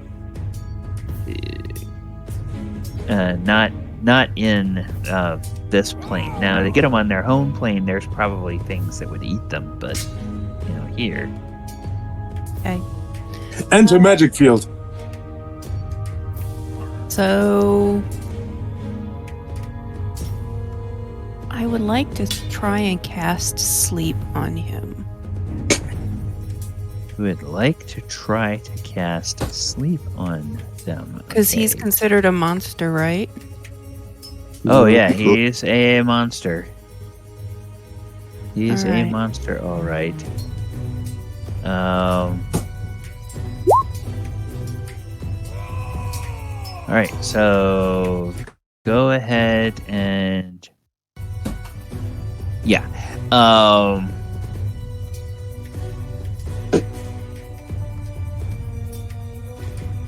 Okay, roll another intelligence check and make this one a straight intelligence check. Because you had a really good roll on your. Okay, forget that.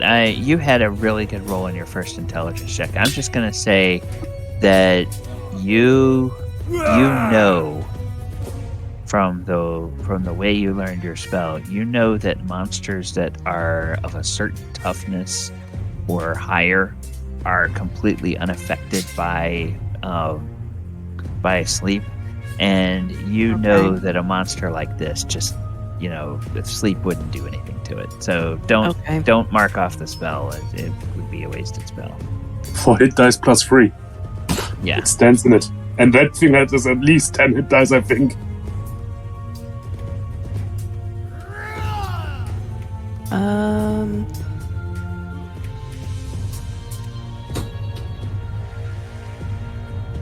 With that really good previous intelligence check, other than knowing they have issues with water, would I have been able to tell if they had like a natural enemy, or would we know if they had issues with particular other monsters or anything? No, because in the basic magic that you studied as an apprentice. It basically, when you talk about creatures of the planes, of other planes, you talk about what happens to them when they're here. You didn't really study a lot about the other planes. You know that when they are here, they really don't have any enemies. The only enemy, if you could call it that, would be a caster powerful enough to banish it back to the elemental plane of Earth. That would be kind of the only enemy, and even then, that wouldn't frighten it. It just would make it go away. Okay, so I think I'll just do this then. I would say we should run away, maybe, after I saved you last round. Another thing that you do know is that okay, so vivid ray of flashing colors. Color spray. 4 to 6 creatures are affected in order of increasing distance. All creatures above the level others are entitled to saving throw versus spell. Okay, so all those of 6 hit dice or more are entitled to a saving throw, so he does get a saving throw. So that right there would tell you that he doesn't do that. So saving throw against spells. All right. Oh wow. He made his saving throw. Just by a little bit, I hear. Yeah. So he just seems completely unaffected. Min, I think it's time to run away. And agree. one other thing, Min, that you that comes to mind is that when Earth elementals are set as guardians, they usually are protective of a relatively small area, so that once you get away from the area they are designed to protect, or they are set to protect, they usually will just ignore you. I think we should run away. That would be kind of the last thing that you get from that really good intelligence check.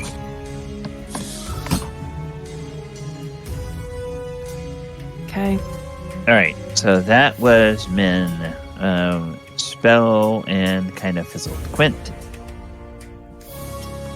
Yeah, I don't think this is an enormous creature, and it just thumped. It thumped Arcturus so hard that you know he's gonna have to spend a while banging that dent out of his armor. Yeah, I don't think we're at a point we can do much to this. So I'm gonna just start falling back over here, and we'll just start peeling away, I think. Okay. Arcturus. Ow, that's smart. Where that Yeah, hit you. that's true. Whoa, what would you like to do? Drinking a healing potion is an action or a bonus action? It's an action. You could move and then drink a healing potion, or you could drink a healing potion and then move. Yeah, I'm scared of getting an opportunity attack. Okay. This thing is very large, very heavy, looks a little clumsy. Might be large and slow, so. Yeah. Maybe. Could also have reach. It doesn't look like it's got the most nimble or fleet of foot. Plus, I'm gonna be honest, I don't want Min standing right next to it next turn. Well, that's gonna be her decision Yeah, but she's staying there right now, so the elemental gets at least one turn where she gets attacked. If I don't stay here.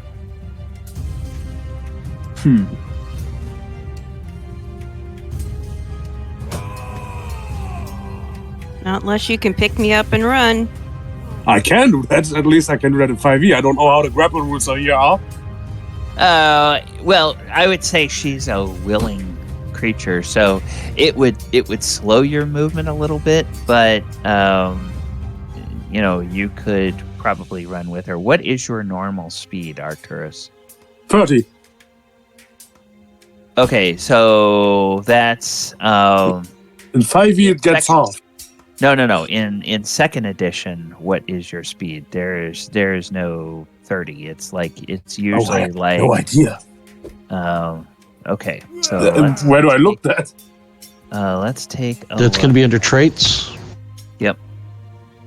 The traits. Yeah, it's loading. Info tracker. No. Traits, It should be 12. The only thing that might be with that is if you have if your if the weight of your armor changes that, and I don't know in this edition if they say that you're in heavy armor so you get slowed down.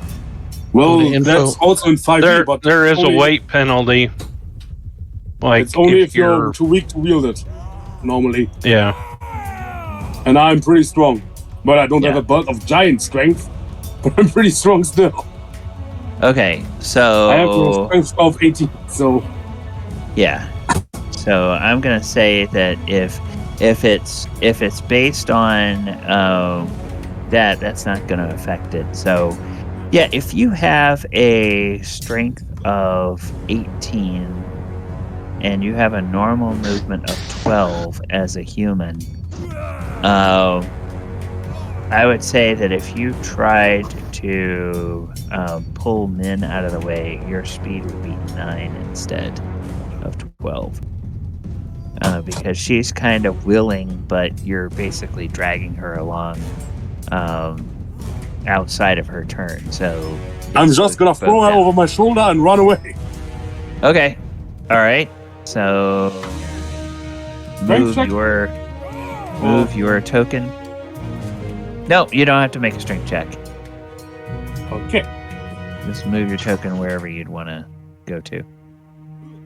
And then Min, you can move your token over next to wherever he goes. All right. Okay, so that is Arcturus. And indeed, it kind of looks at you, but it doesn't make a swing because it doesn't react quickly enough. Archimedes. Amulets will protect us. Archimedes, as its gaze swings over, it now moves down, and now it's looking at you with an implacable and yet at the same time very malevolent gaze. What would you like to do? Gaze lovingly into its eyes and turn the corner. Okay, you get out of here. Okay, you run over there. All right, and Brother Tuck, he says, he kind of grabs his holy symbol, and then he kind of looks at his mace, and he looks at that thing, and he looks at all of you, looks at his mace, looks at his holy symbol, and he says, "Get away from the thing! Not today!" And yeah, he just runs over here by the wall. And kill me. Talon. Oh, he doesn't. Okay, your companions have bravely run away. What would you like to do? I wouldn't know that, actually. I don't think I can see them. Oh, well, you. I'm going to say you can hear them in your form, because the shadow form doesn't say anything about not being able to hear. You would have heard them go, no, get out of here, move, run away. And you would sort of hear their footsteps and their voices retreating a little bit. Well, what I would am you going to just sit here at the ready and hope he still ignores me and maybe gets out of the doorway so I'm far enough away from it that I think we can run through it. Okay. On its turn, the Earth Elemental swings its gaze slowly around the room. And of course, Desert Wind is standing there right next to where you are, but it just seems to look past Desert Wind, and then it takes a couple of pondering steps back over here, and when it does get over here, it then just kind of sinks back down into the earth. No, actually it doesn't. It just stands there. It just stands there, but it doesn't. It doesn't make any movements against anybody. So yeah, you are shadow, so you are effectively invisible. Quick question: I may remember this wrong, but don't they have tremor sense?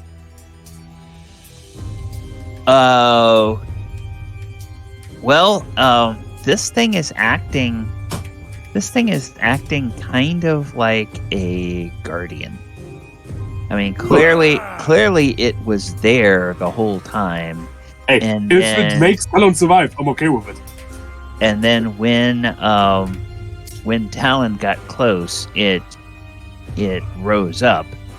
Now this is why did it smack me? I didn't even get close. Well, that's a good question. Judgmental bastard. That's a good question. So, yes, it's there, and now it just seems to be standing there, and its head slowly swings back and forth, kind of in. Whoops! Darn it! I have an idea. Let's get a cannon. Its head slowly swings back and forth in an arc like this, where it looks here, and then it looks over here, and then it looks back here, and then it looks over here again, and it just seems to stand there, like a silent stone sentry. And the eerie thing about it, Talon, is that this big rocky form, as it turns, it doesn't make any kind of rocky grinding noises. It's definitely. I mean, you could feel how solid it was when it connected with you, but it's like somehow this stone is able to almost move like skin with this thing, but it doesn't attack.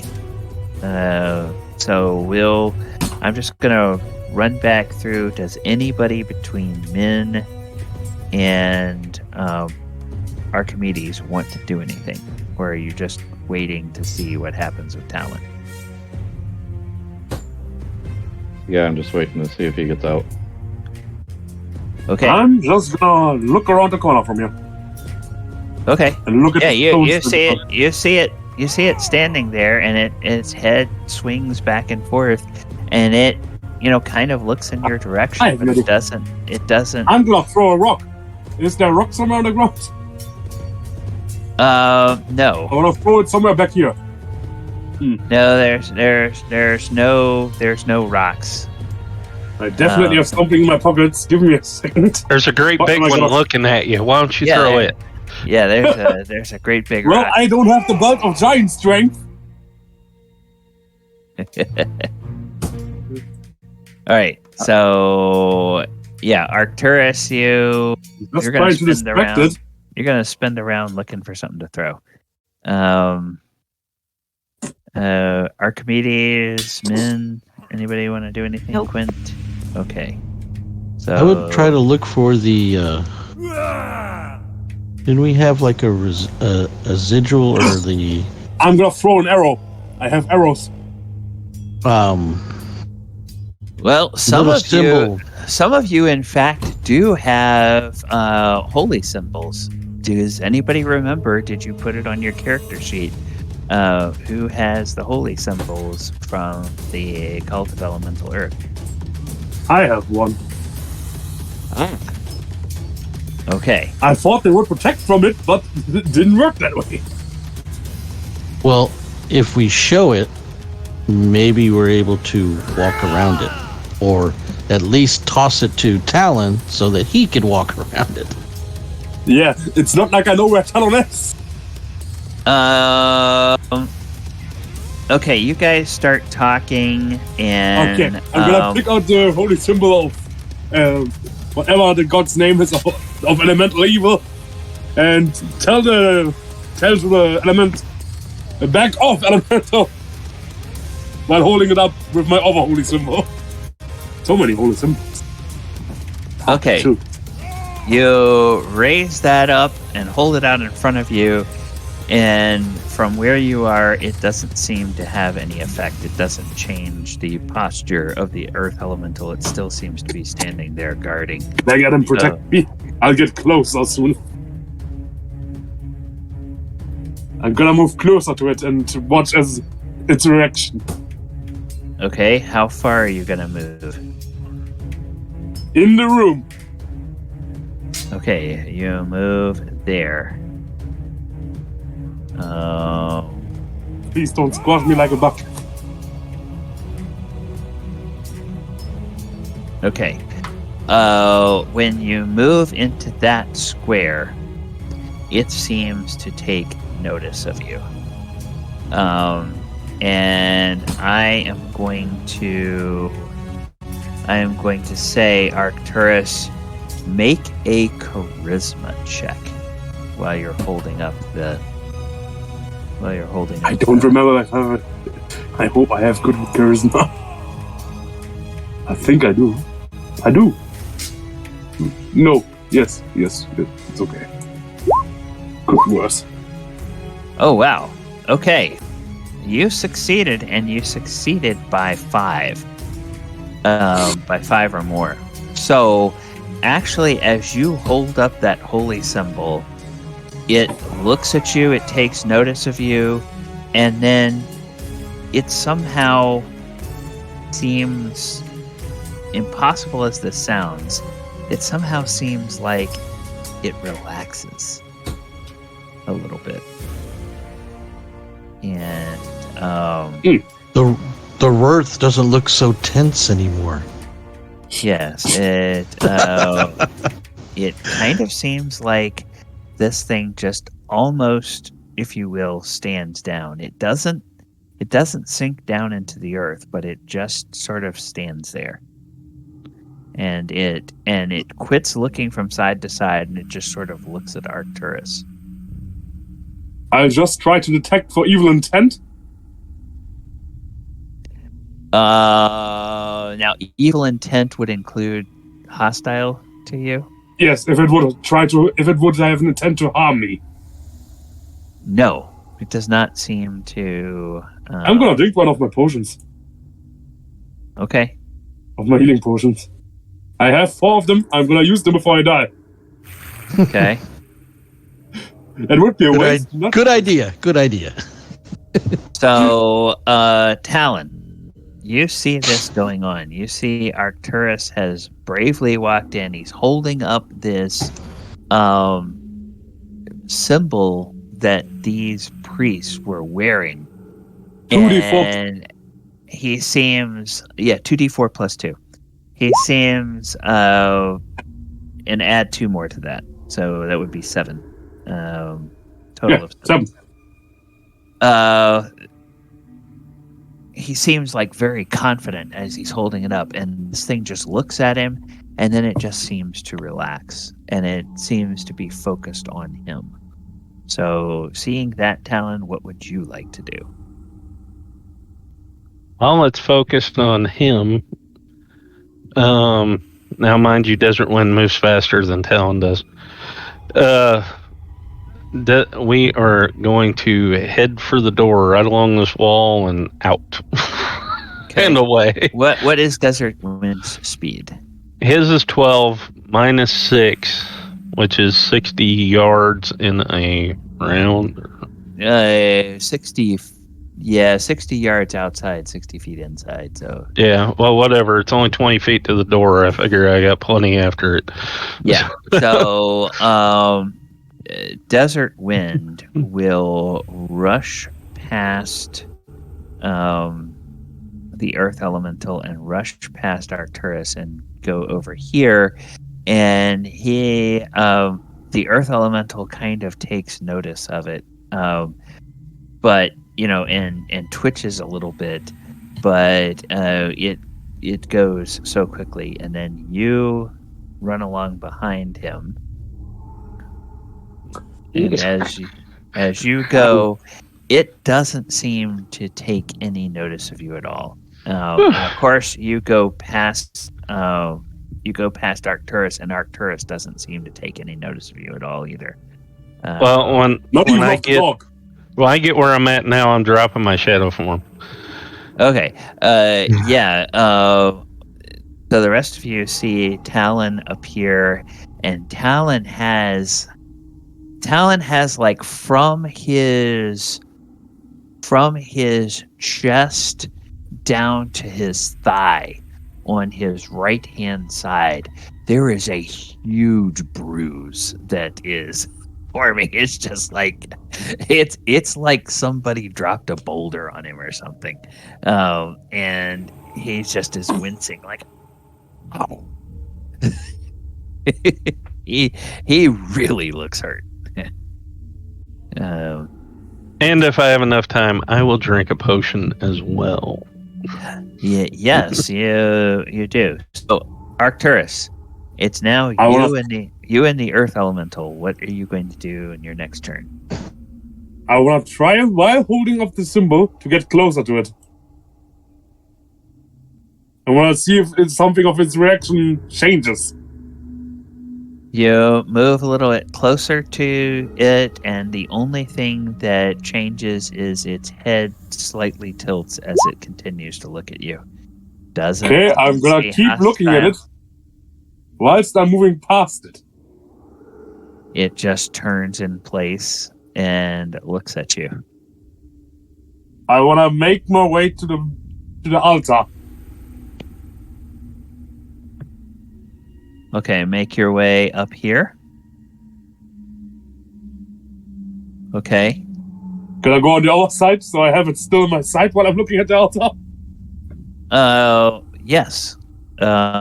You can go there, and it just sort of stands in place. Actually, let me move your token back for a minute. You go past it here, you go past it here, you go past it here. Oh no, it follows me around. You get about here, and then it just kind of seems to lose interest. It quits looking in your direction. It just goes back to kind of doing that scanning that it was doing before. Okay, so it thinks I'm a cultist. Good. And it seems to completely ignore you as you move over here. So now you can go wherever you want to go on this altar. I want to look what's on the altar. All right. Atop this platform is a stone column, and it's a squared stone column. Each of its four faces bears a carved triangle, which matches the holy symbol that you're wearing. And it sports a pair of bronze manacles hanging from bolted rings. At the base of the south face of the column rests a bronze box. I want to open the bronze box. Okay. All right. The bronze box, you open it, and you see several items inside. You see a bronze maul, which is a two-handed weapon, a bronze knife, a bronze bowl, and a bronze ewer. And as you open that up, your paladin senses kind of go off because all four of these items radiate a very strong evil.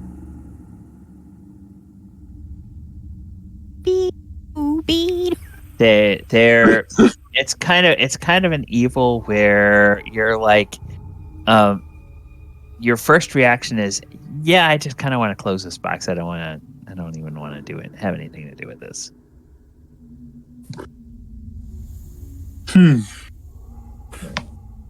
That's my first reaction. What's my second reaction? Your second reaction, well, I don't know. What is your second reaction? That's for you to decide. I don't know. I would like to know. Your gut reaction is, oh, I don't want to look at these evil. If there's blood on those weapons, any symbols on them, anything at all except for that bronze. They do not show any traces of blood.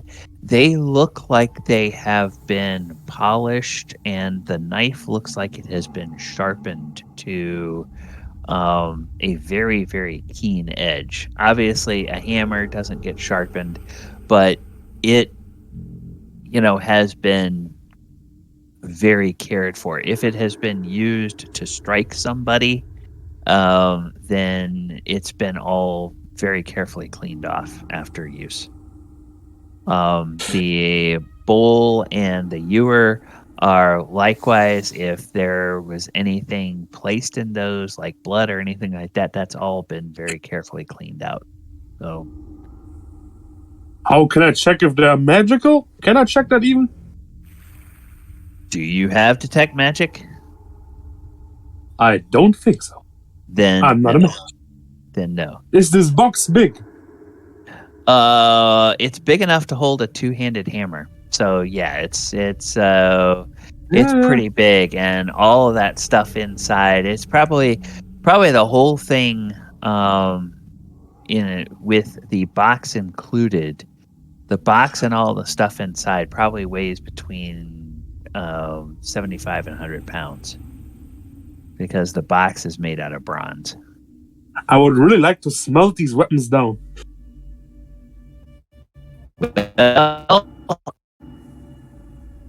I'm gonna take those weapons with me. Make me an intelligence check. Oh no, my weakest attribute.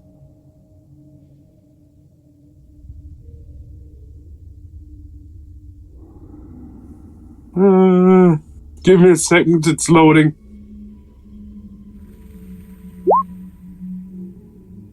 Okay, your intelligence check. This earth elemental, clearly it's your friend.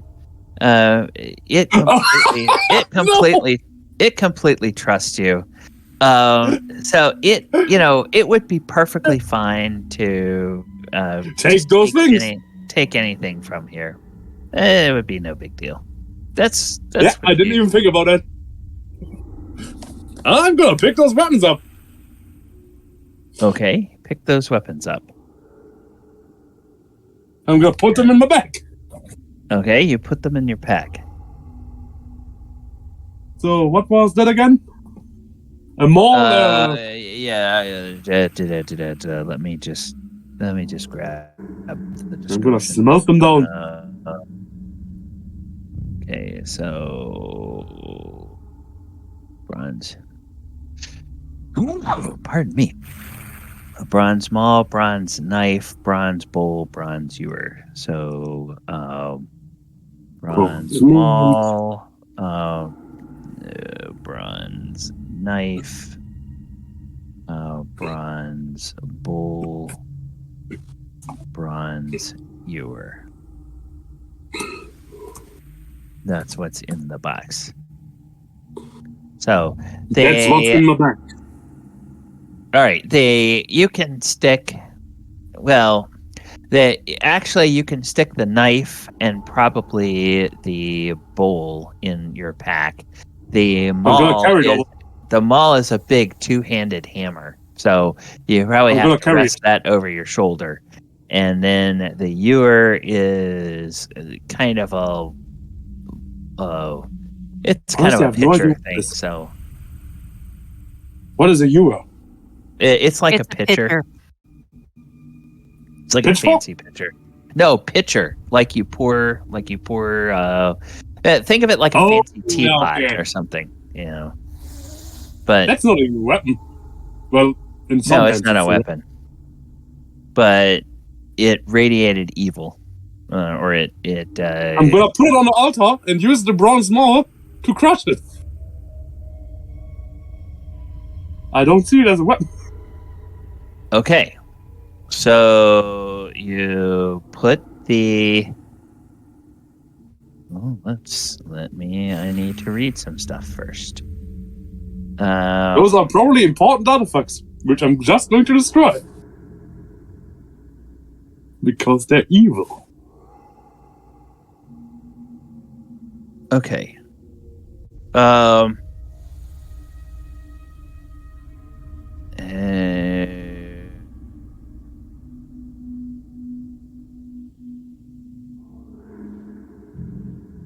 Okay.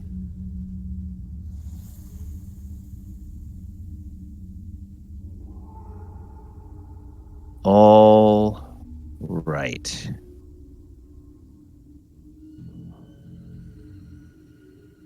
All right. When you pull the bronze maul out of the box, nothing happens. You pull the bronze knife out of the box, nothing happens. You pull the bronze bowl out of the box, nothing happens. You pull the bronze ewer out of the box, and two things happen. The first thing that happens is that you hear sort of a rumbling behind you.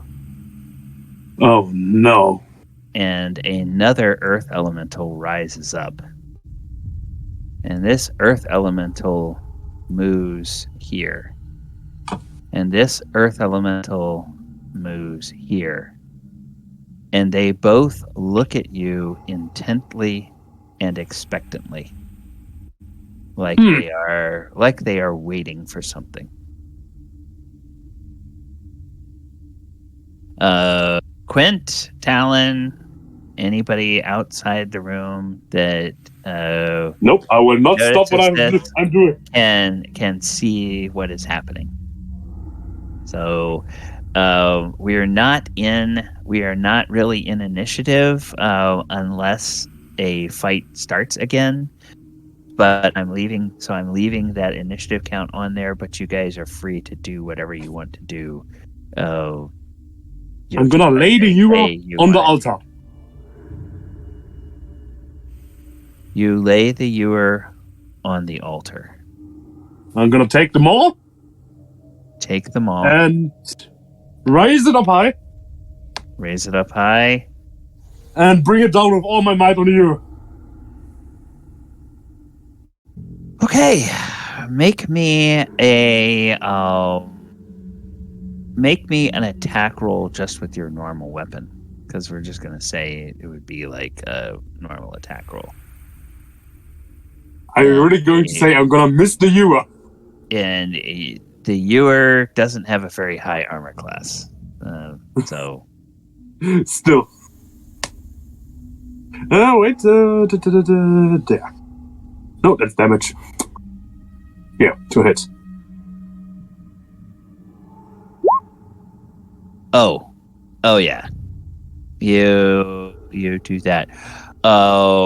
Roll your normal damage from your two-handed sword, because the maul does about the same damage as a two-handed sword, maybe a little bit more, especially against a defenseless metal object.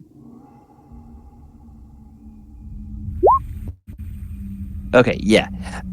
You smash that ewer. And when you smash that ewer, there is no immediate movement from the two elementals, but there's now like a tension in the room that wasn't there just a moment before.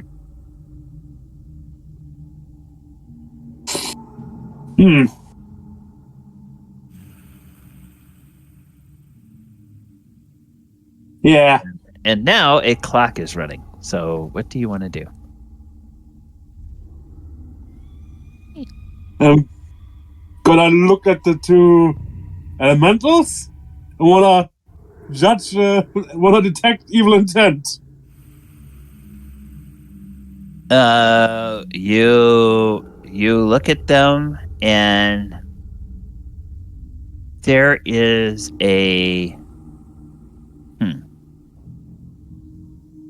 there's still not evil intent from them. Okay, I'm gonna take out my holy symbol of the earth elemental again. Okay. I'm gonna lay it down on the altar. Oh dear.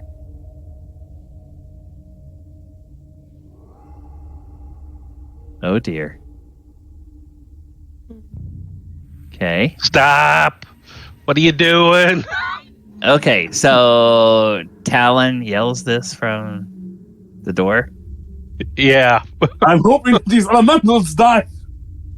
I don't think it works that way, buddy. I think you're gonna ruin your only insurance policy. You can always destroy it later. These elementals are my friends. No, no. They weren't too happy when you went all sledge-o-matic on the Ewer. They're literally waiting for me to destroy the evil artifacts. I can feel the tension. Brother Tuck, he's gone insane. Can you help him? Oh dear. I'm gonna raise the mall. Stop! Don't do that! I wouldn't do that. Arcturus, brother Arcturus, please, Sir Arcturus, don't do that. I think that, yes, these creatures. Believe me, bro, Tuck. Very happy. I know what I'm doing. No, you don't.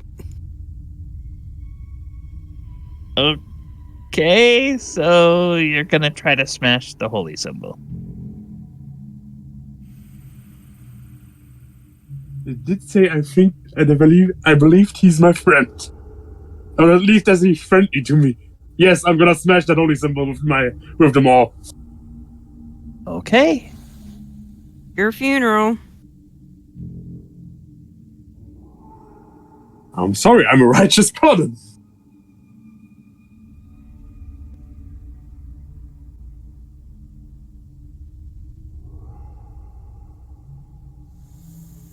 All right. So Yeah, go ahead and it's- make another attack roll. I Oh, think that might hit. yes, that hits. And roll some damage.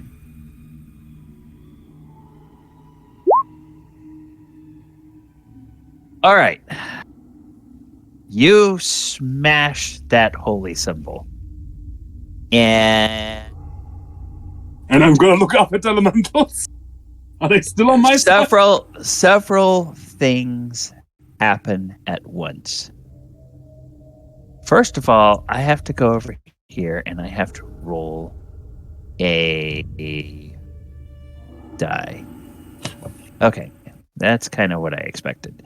All right, the second thing that happens is that Arcturus, in your mind,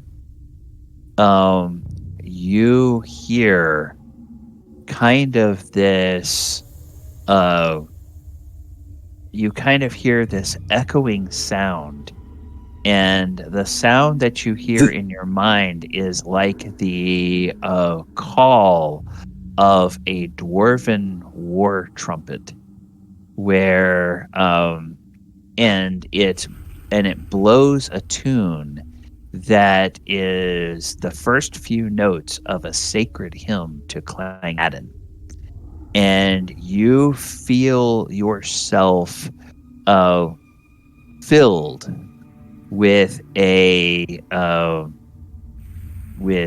kind of vital energy. And so I'm doing the right thing. So you wind up. Let me take a look at. I'm gonna change this. I've got to look at your. Where's this? Okay, where is your? Oh, by the way, guys, I think when you update your levels, at some point you need to make sure you properly update your FACO and stuff like that, because I don't think... I have a -2 FACO, at least when I wear my shield. Oh, okay, that's right. All right.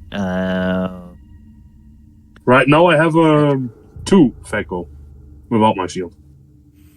Okay, info... Oh, where is the... Oh, the tracker is where it says what your hit points are. Yes, okay. So you immediately feel all of the current wounds that you have heal up. And you feel a vitality and a strength flowing through you. Talon and Quint, you guys, well, you have an earth elemental in the way, but there's kind of a glowing aura from the top of this altar here. And at the same time, whatever has been holding these two earth elementals in check is broken.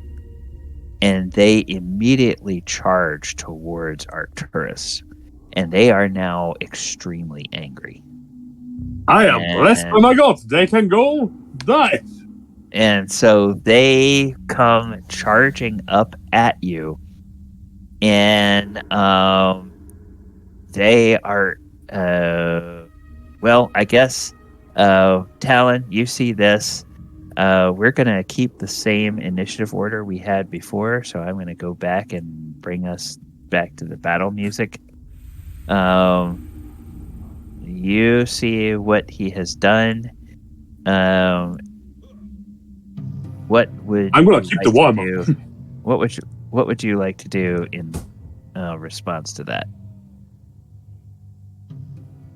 I think I better drink another potion and hope I roll better this time. Okay. All right. So you're going to roll, do that. 2d4 plus 2. For the healing potion. Okay, 6. All right. A little better. You get back 6 hit points. So you're going to move, you're going to stay there. I'm going to stay here so I can watch. And you are no longer in chef, correct? Yes, that's correct. And are you... Just the kind of tip. It's maybe the best thing to run away now. Are you bloodied or not? I don't think you're bloodied, are you, at this point? No. I'm just above half. Okay. All right. So that is Talon. And you're going to stay there and watch. So then the two earth elementals, they both ball up their fists, and they will both attack with a fury. And Arcturus, as your wounds heal up, you hear a little metallic ping, and you look down and you see that the dent in your armor has popped back out, and now your armor itself is kind of glowing. So these two things attack you, and the one hits an armor class -8, which will definitely hit. The other one strikes an armor class -2, that also hits. And so then they will each deal their damage. And the first strike deals, it feels like a super solid hit. And you are expecting that to hurt a lot, but it doesn't hurt as much as you think it does. And the second one hits you even more powerfully. But once again, it doesn't quite hurt as much. So from that first hit, you actually wind up taking 11 points of damage instead of 22.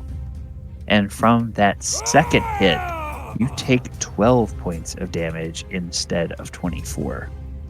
And in your just a bit bloodied. In your mind, you are now hearing this full war symphony of the dwarves that are playing this war anthem to Clangadden, and the voices of dwarves raised in songs of glorious battle. But cutting through all of that is the idea that, that still really hurts. Oh God, that really hurts. But amazingly enough, to Brother Tuck, to Quint, to Talon, Arcturus still stands after those two things clobbered him. The way they hit him, you think that he should have been knocked into next week, but he's actually still standing. He doesn't look like he's in good shape, but he's still standing.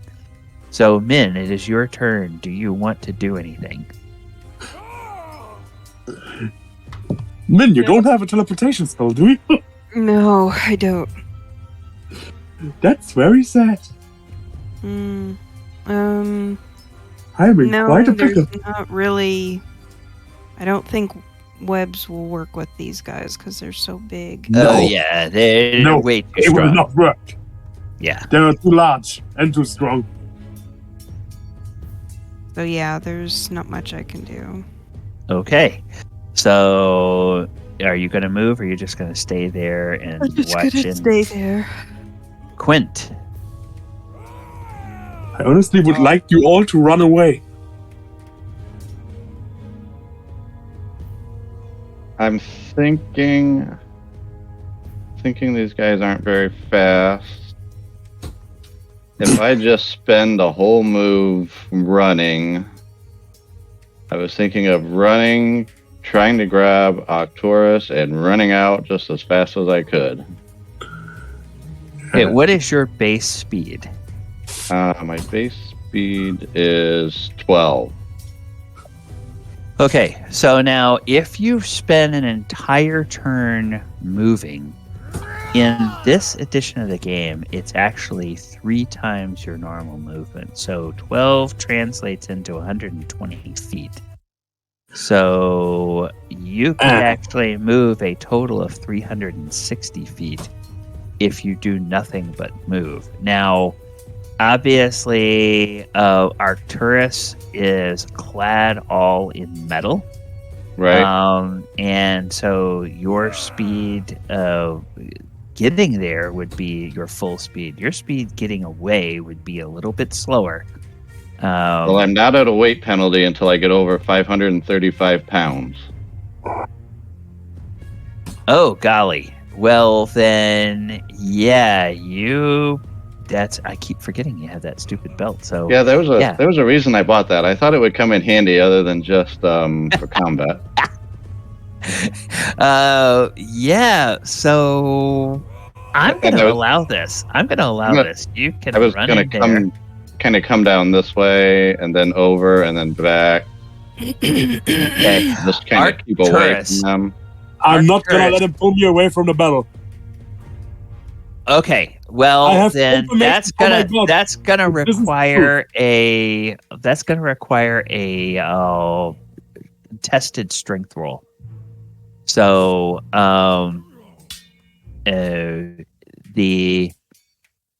what I would like for I would like for you. What is your total strength, Arcturus? Is 18? Yes, 18. And your strength, Quint, is 20. 20, yes. So, Quint, make your strength roll with a +2. Arcturus, make your strength roll with a -2. Well, just yeah, good.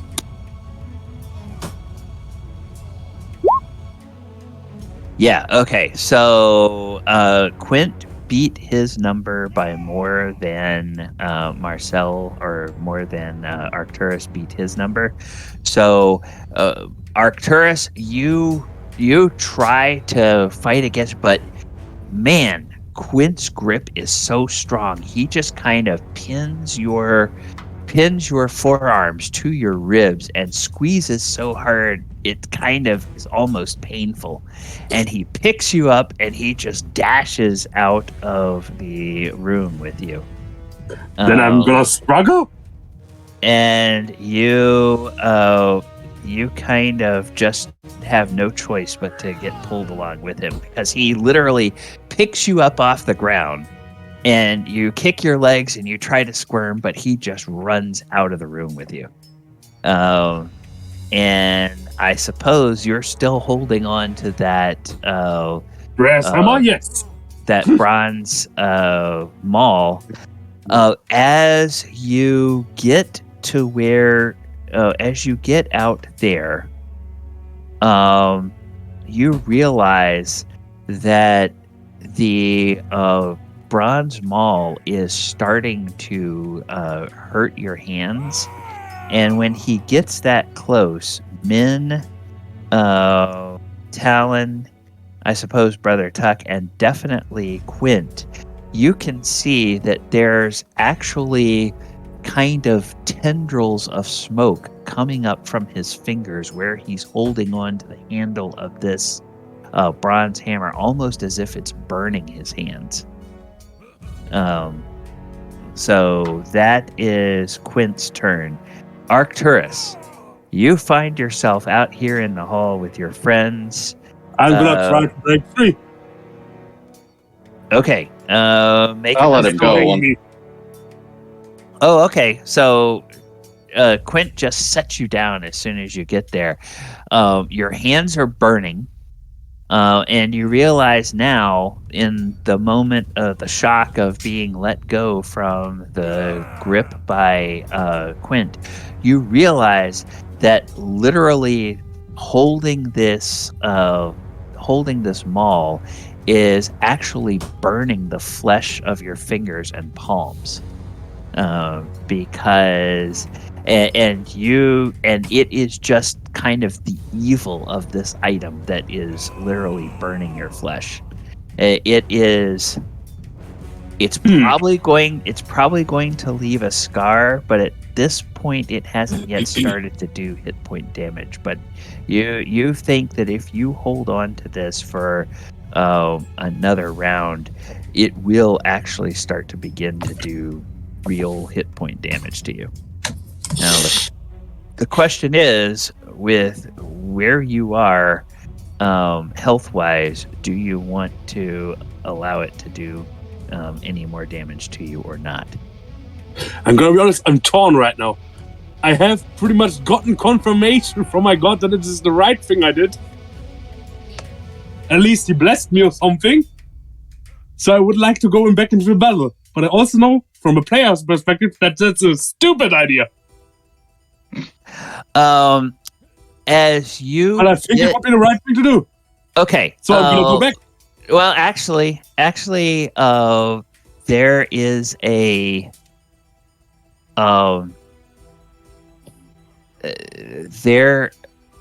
there's a slight change in what you are hearing in your mind as you get out of this room. Don't do it, numbskull. The glowing from your armor seems to fade, and the places where you got hit by those earth elementals, oh gosh, that hurts as much as you thought it was going to hurt. I mean, it doesn't deal any more damage to you, but it really, really, really hurts, and you feel very weakened by it. And there is the battle hymn in your mind changes to what seems to be shouts of victory. So it's kind of like you kind of feel like, I know what you're trying to get at. Okay, whatever the blessing was, it did its gone. job, and now it's kind of past. He just wanted to save me from dying. Okay. Well, I accept that. As the will of Clangaddon has been done. And I dropped the hammer and gonna try to get away from my friends. Okay, you try to take a step to get away from your friends, and you just collapse to your knees. With my friends, not from my friends. Oh, okay. You try to run, and you just sort of start to stumble. And if nobody catches you, you're probably fall. I'm gonna I'm trying to make the bodily symbol that I need someone to help me move. Okay. All right. With my Talon moves out of the way and lets him fall. He's too big. Yeah. Archimedes, what would you like to do? What an asshole! I need to get my model. It's a grunt. Yeah. Well, I seem to recall everybody running and leaving Talon. By himself. I came back in. If you remember correctly, I seem to recall someone coming back in. To be fair, he went back in, but he didn't know where Talon was, so he. But I know he was somewhere in there. Yeah. All right. Don't discount my actions. Okay. So we know not to Archimedes, go what are in you there doing? without the machine, without the symbol, and the symbol's gone now. There's more symbols. No. There, you guys got at least one more symbol because there were two priests and each. Min had the second one. Okay. So what is Archimedes going to do? Pretty much stand in that corner saying that then this is the direction we're going to go. Okay. Since going through there without everybody having the symbol, I don't think that's going to work. Bro, Okay. Tuck, Mike, you been so nice to heal me. Brother Tuck Could need says. some strength here.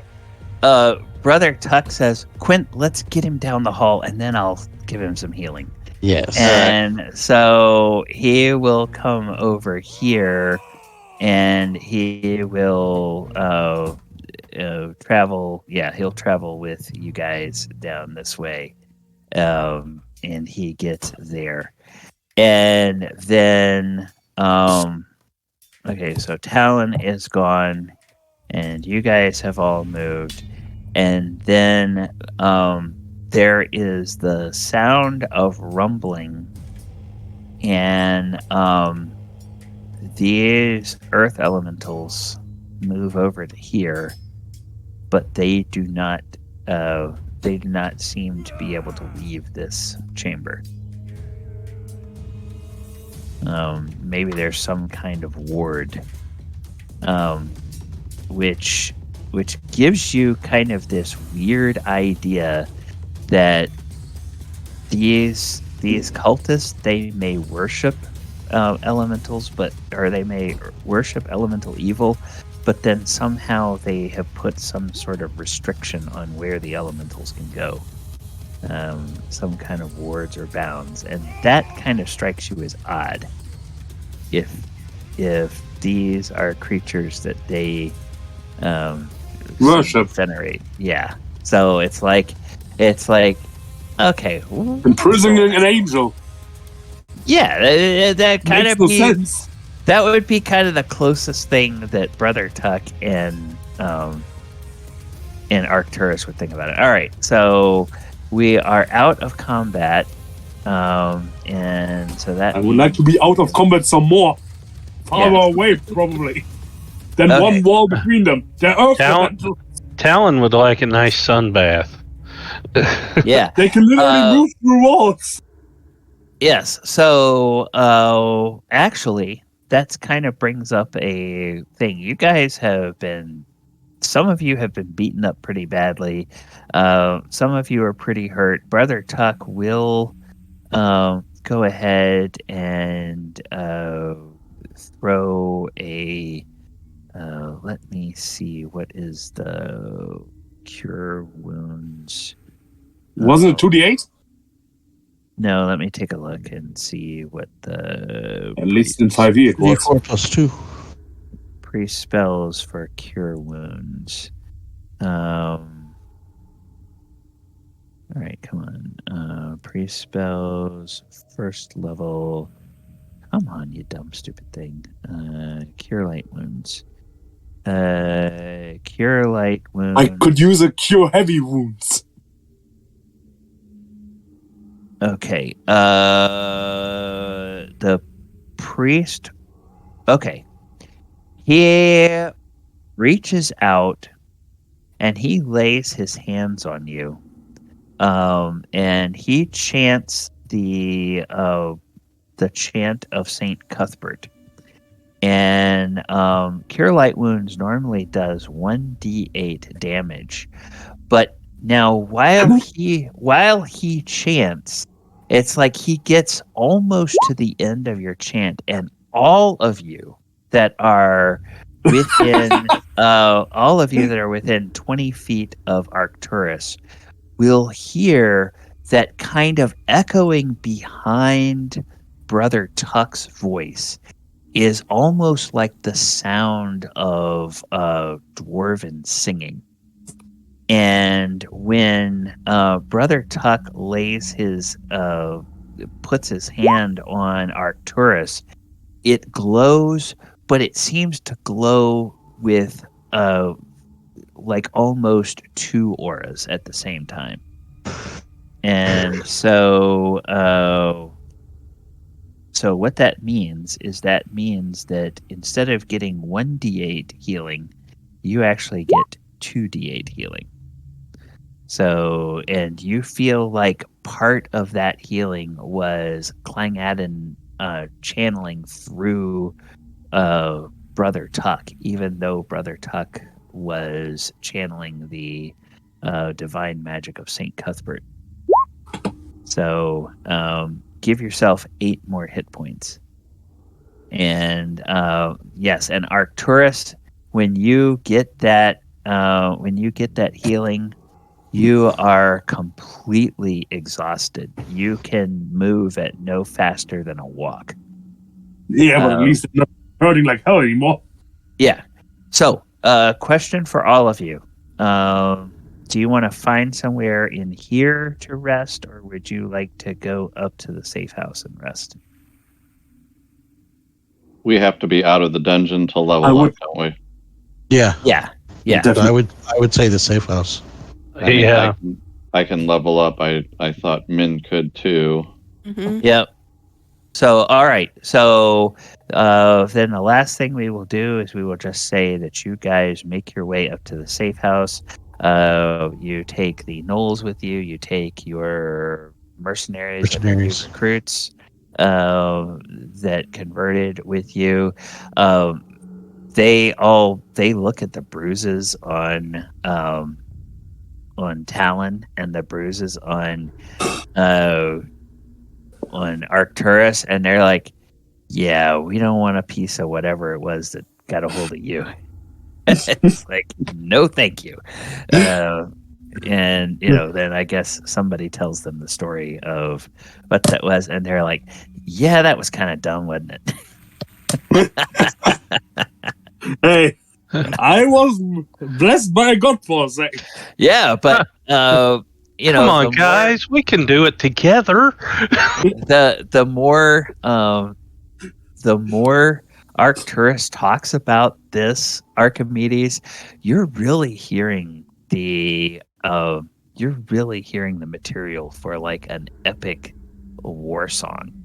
It's like this is gonna be a good one to sing in the taverns. And it's like there's somebody felt like the divine touch of their deity. For making an incredibly bold and perhaps incredibly foolish choice. But, there was at least some sort of benefit to it. And he didn't die.